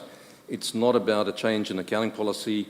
It's just making sure that when you get to the group level, you've eliminated or made adjustments on in the consolidation to make sure that you align with the wider group. An interesting thing is if council decides to move to a revaluation cycle for land and buildings, it will impose issues, I guess, for some of the subsidiaries who do not currently revalue land and buildings. So it works both ways. They will have to do a revaluation. Risk of management override internal controls, that's the fraud risk, so it's mandated that we have that as a material risk.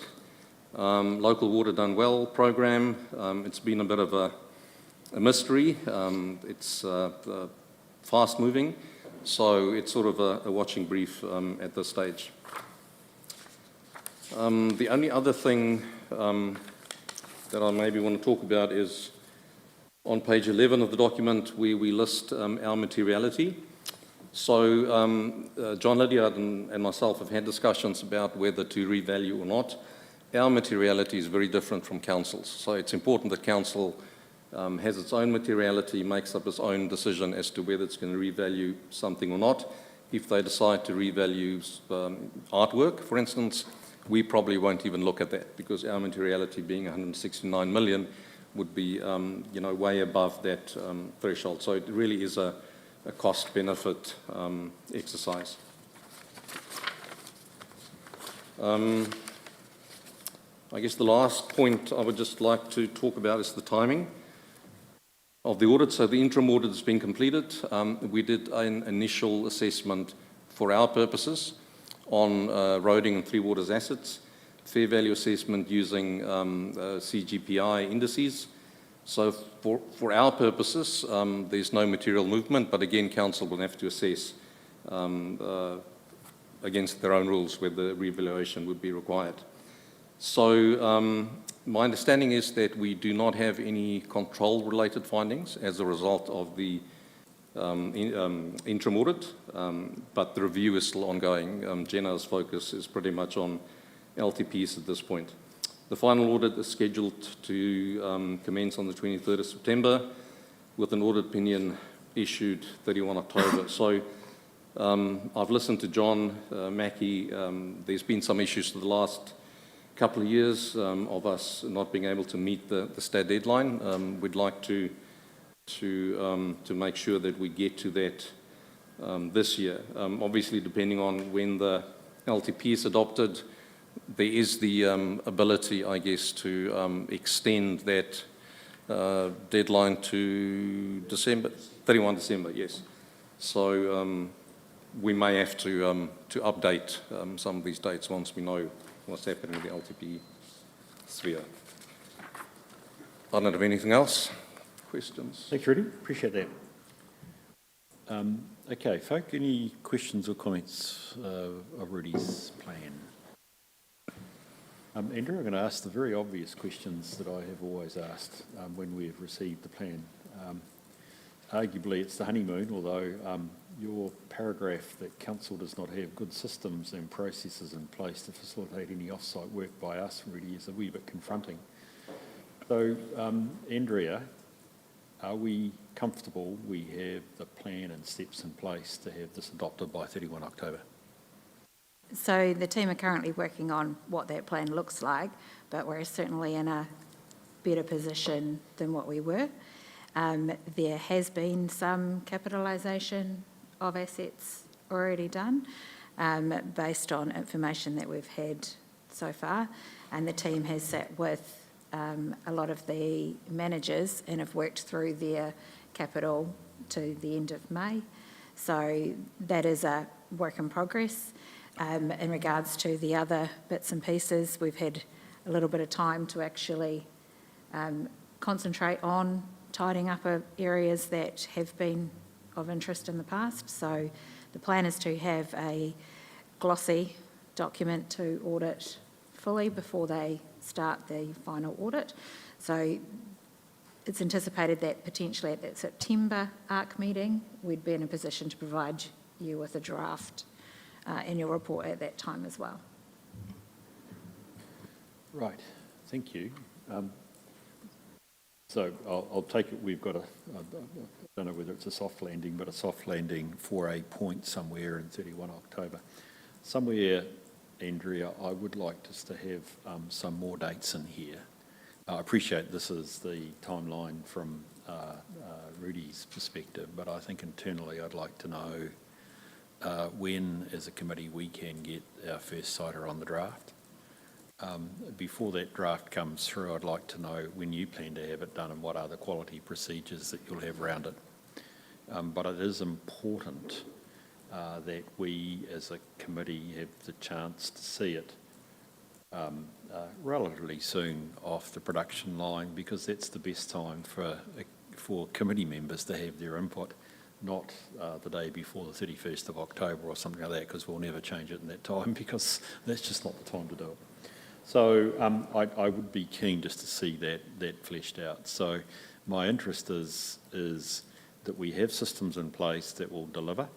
That includes the fair valuations, which hopefully are heading down towards the need of not revaluing, but that's not a direction from me.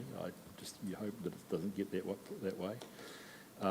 That we have quality procedures in place, and that the committee will have the chance to look at the draft with suitable time to provide any comment.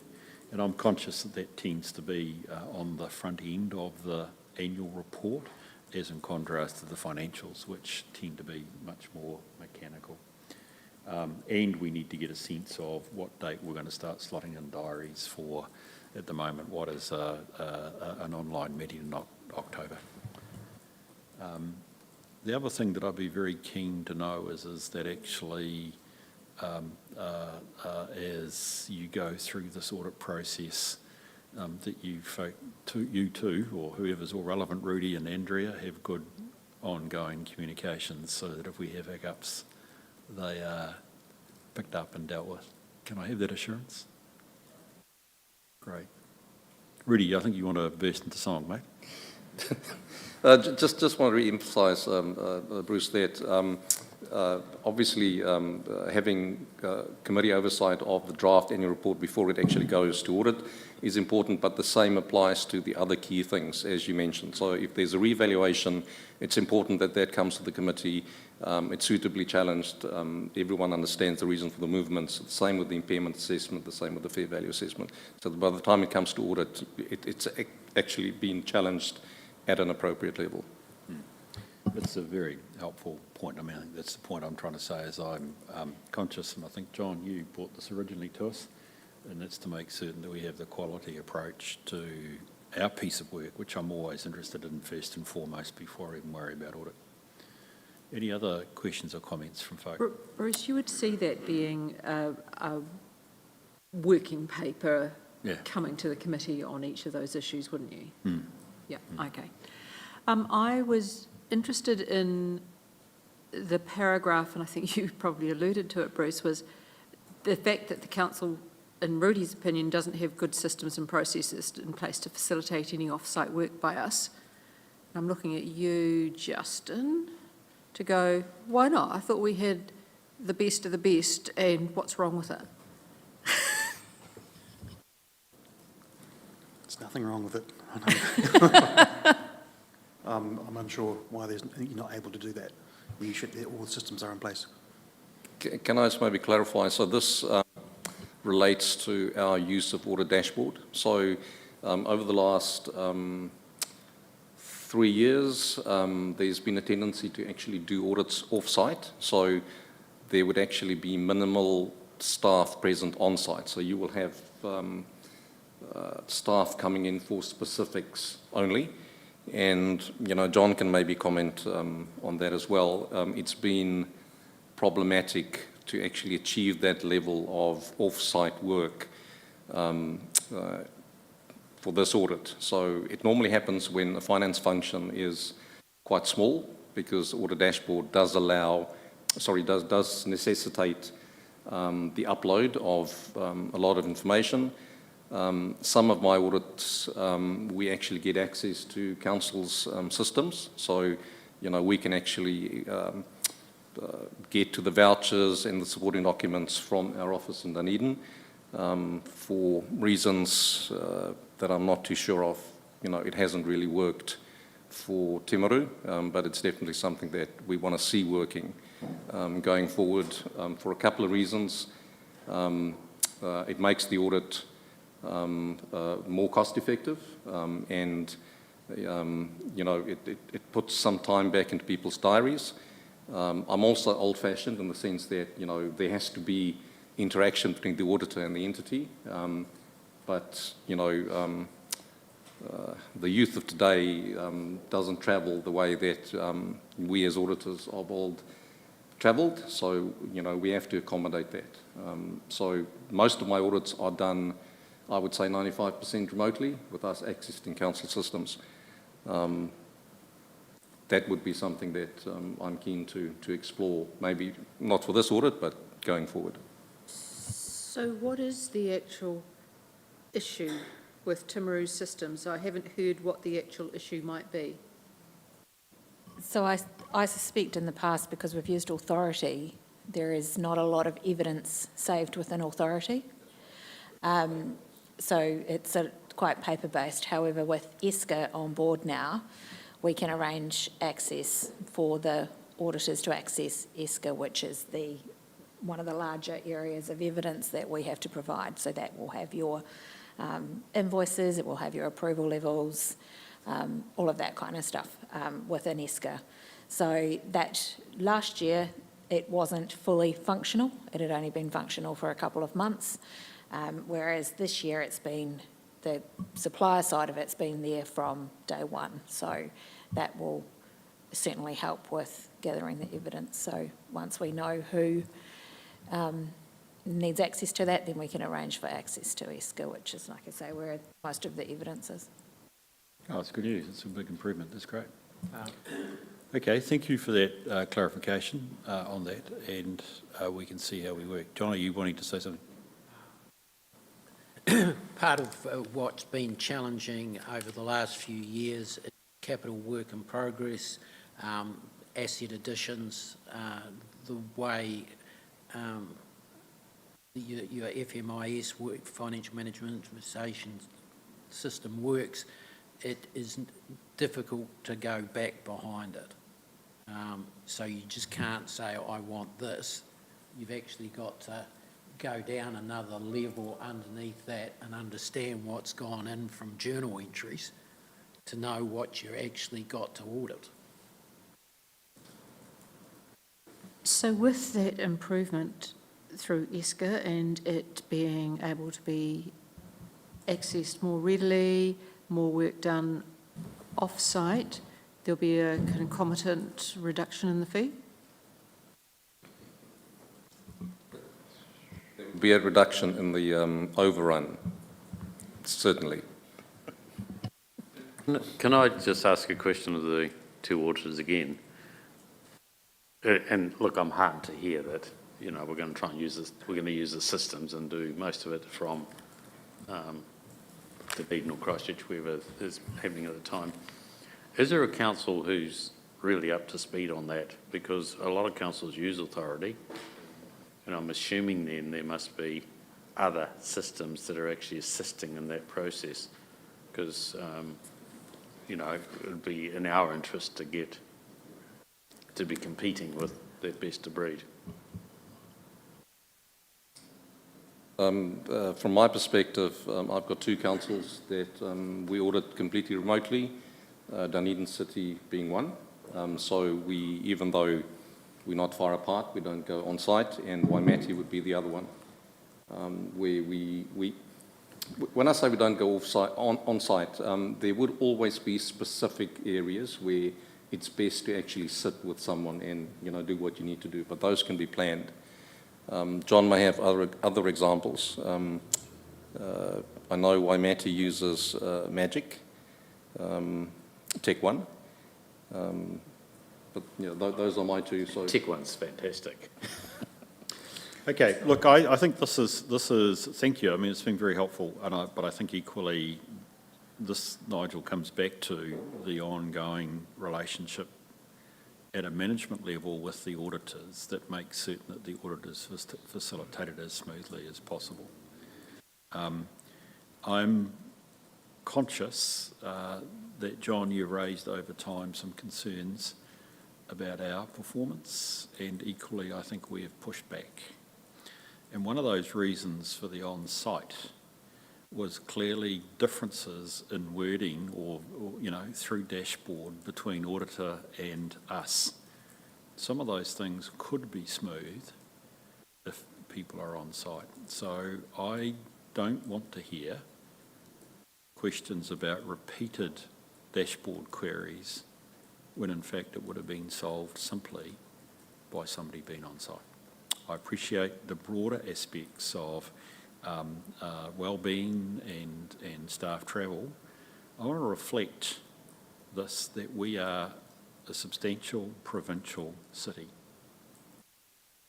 and I see no reason why we shouldn't have a normal audit service. And I don't think that's by being remote necessarily. So really, I will be very interested to see when and how you are on site, but it shouldn't be in any way preventing the efficient running of the audit. Okay, can we go to the recommendations, please? And I want to add a third one, which is simply that we receive the 23-24 audit plan. Thank you for getting it to us, Rudy and Stephen. It's been a useful, helpful, if not robust discussion. So that we are going to receive and agree the accounting policies, and thank you that we have clarified the position on land and buildings. It's going to stay at deemed cost. That the Risk Committee agree the accounting policies for TDC and the group, which is we're recognising that. And again, we've had good warning about that, although I understand the land and buildings will assist in the alignment of the policies. And thirdly, we receive the audit plan for 23. I'll move that from the chair. Do I have a seconder, please? Thank you, Janice. I'll put the motion. All those in favour, please say aye. Those against, it's carried. Brilliant. Right, if we could then deal with our last item in public, which is the long-term plan audit. And again, I'd just like to mention that we have, in addition to that, John, your interim report on the LTP, which I'd also like to receive as part of this. I've mentioned that before. And again, Stephen, you pre-circulated that earlier in the week, I think. Yes, I've got it around the right order. So Stephen, I wonder if you kick off and then we deal with what's in the paper, then we'll pick up what's in the management report. Through you, Chair. This is just a brief update on the TDC processes, part of the long-term plan so far. Mr. Mackey can speak to the audit side of it. So between April and May, we had engagement with the community on the plan set out in our consultation document. The hearings were held in late May where both the feedback from the consultation document and community feedback was generally in line with the recommended options that the Council had put forward in the consultation document. As well as that, we had people submitting on the Arangi Stadium gym. We had one block group on that. An additional number of people speaking on climate change and biodiversity and on the Theatre Royal and Heritage Centre development. The feedback was received and there were some amendments made to issues such as the Climate Change and Biodiversity Fund and some additional money put in for city, town and water metering, but otherwise the long-term plan continued with no major changes. The documents were updated at the end of the week and the minutes and draft documents were provided to audit the following week, and we've been since then working with the audit team on clarifications and changes and various other bits. If you've got any questions, I'm happy to field them. Thank you. Appreciate that. So at this stage, we're lined up for 25 June adoption of the LTP. We're aimed for the 1st of July. Sorry? We're aiming for the 1st of July. Oh, 1st of July. What did I write down, the 25th of June? That was the original date. That was the original date. So we've gone back a week, roughly. Yep. Okay. Sorry. Is that still within the deadline? Cool. Rightio. Any questions on that? I realise there's a couple of key decisions we have to make. Why don't we just ask you, John, to talk to your report, because I suspect your interim report, what I was looking for out of the interim report, was there anything in that interim report that would reflect on what we want to do on the 1st of July. So that was the lens I looked at it, so perhaps it would be good before we adopt the paper to actually just hear from you, please. Right.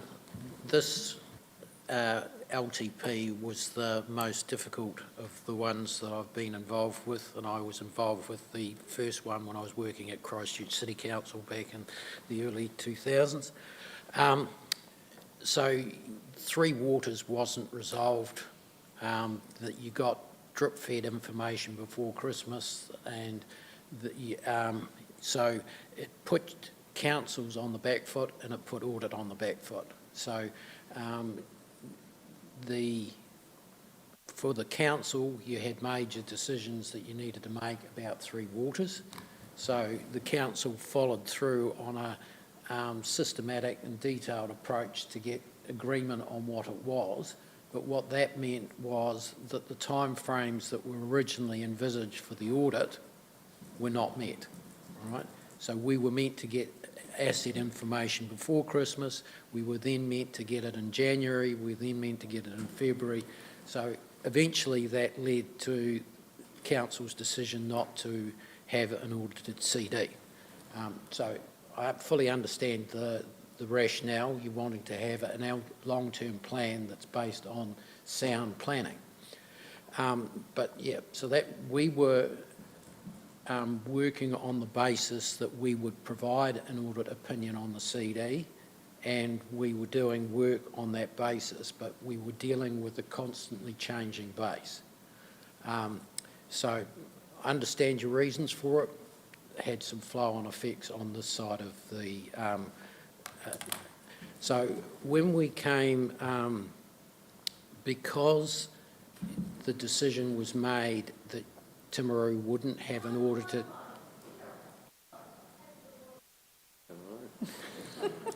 Okay.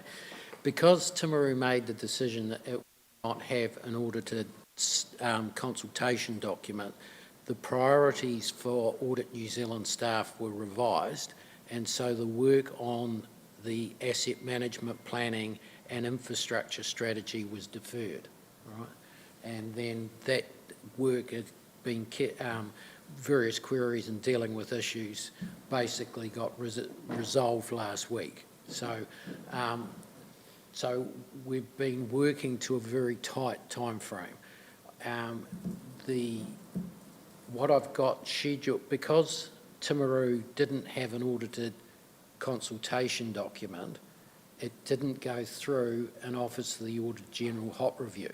So what's an Office of the Auditor General hot review is I sign the audit opinion on behalf of the Auditor General. So he needs to have confidence that his appointed auditors are following a consistent approach in how they go about the audit. So a group of people from the Office of the Auditor General review a summary of the audit findings and review the consultation document at this consultation document stage. But because there was no audit there was no hot review. So that hot review is scheduled for Wednesday, right? So I've got to provide up a summary of what we did, what we found, and hope that they don't have anything that they want to progress to a change in audit opinion. So if there was an emphasis of matter paragraph about Waka Kotahi funding or something else, then that has to go through an opinion review process, because I can't change the standard template without the Auditor General's approval. So, so in terms of time frame, staff worked over the weekend. I've been working away during this meeting on get the report that's going up to the hot review team. So if I've got to get the equality reviewer to have a look at it, and if it goes through the hot review on Wednesday, then you're still in a position to adopt on 1st of July. If there's any hiccups, then that date is at risk. Right, so if I read correctly then, John, what you're indicating is that within the context of there's no redundancy in the dates that we have today, field work's effectively done. You are in the process of summarising the work for the hot review, which does include yet having to take into account your quality reviewer in terms of the work. But at this stage, you're indicating to me that actually you'll be able to go to hot review on Wednesday. If you're going to recommend, if I got it correctly, a non-standard audit opinion, it will need to go to a separate committee, the opinion review committee, correct? Yes. Okay, which would give rise to that. So I presume at this stage, you are not in a position to tell me whether you're recommending a non-standard opinion or not. There's a couple of things that we're still to finish off the work on. So, right. Yeah, but I'm hopeful that I will be Are those matters that we can help you over? Yeah. So the council has taken a conservative position with the Waka Kotahi funding, how you budget for the subsidy. So yep. I'm not expecting that to be a problem. CapEx doability, we've just got a small amount of work to finish off on that. There was some questions raised about the financial forecast for Three Waters CapEx, but that I'm comfortable with now. So I'm hopeful that I will be recommending a clear opinion on Wednesday. I think everybody seems to be getting the doability emphasis of matter. I presume you'll have some form of standard emphasis of matter around doability. Well, not all councils are getting an emphasis of matter on the CapEx. Perhaps I'm on the bad ones, I don't know. But okay, rightio. Just mine, yeah. Perhaps it's me. Okay. Yeah, I'm feeling. Yeah. Okay, so it's still a debate as to whether that would be. I would presume if you're going to put an emphasis on matter, it's pretty straightforward, though. Yeah, it is. It's pretty standard. The hot review team has got a process where they can escalate that to an opinion review committee quickly. Good. It doesn't need a week.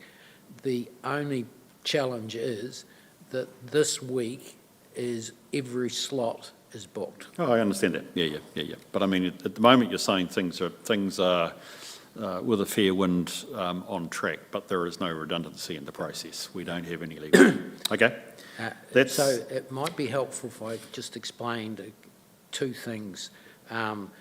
Rudy alluded to it when he said about the extension of the attest audit date, is that because the legislative scenario that councils had to prepare the long-term plan, the government made an allowance that you could give the option that you could defer for a year as long as the council made that decision by 30th of April. But they also made a provision that if you adopted, if the council chooses, and they don't have to go through, they can do it now, if the council chooses to adopt its LTP by 30th of September, then they get the automatic move in their attest audit date to 31 December. Right? So if you decided to move your adoption to mid-July, then you give yourself buffer with the attest audit. But I just right. Well, so but what I'm not. All I'm wanting to do is make sure that everybody's aware that that middle option is in there. We don't want, as Audit New Zealand, to be adopting Timaru District Council to adopt its LTP past the middle of July, because that just creates problems to us because we've got our audit resources is committed there. But all we just say, if I didn't let you know, then you could justifiably criticise me later. Yeah, fair point, John. Actually, you make a slight joke of it. I don't think you were really meaning a joke, Janice, about extending the pain. But I'm not keen, but I'm not doing the work, I have to say, Nigel, so I say this carefully, but I think there are too many strategic issues to be dealing with as a council, including with the finance function, to want to go past 31 October.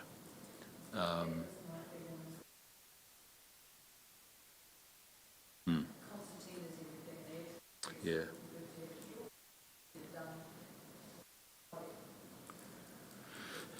Having said that, in light of that advice, Nigel, and comments you would like to make at this stage, or we just receive that advice at this point? Nigel? The 1st of July is really important to us as a council. So we really, really want to adopt on that date for a whole bunch of reasons. And also, if Andrea confirms she can have the audit, the accounts done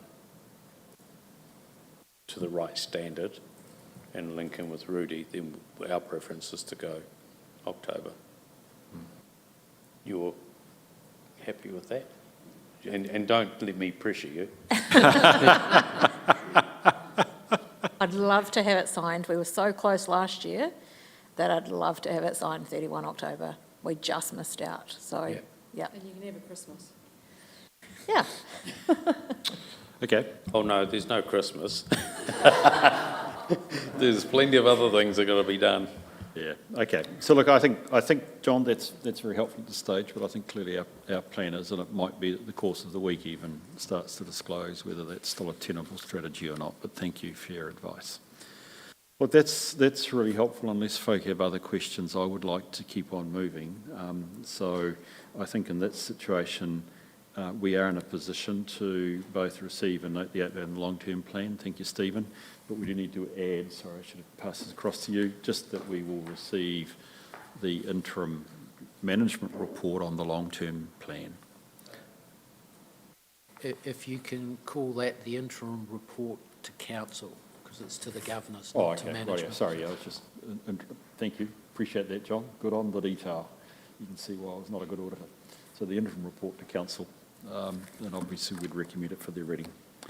Okay, brilliant.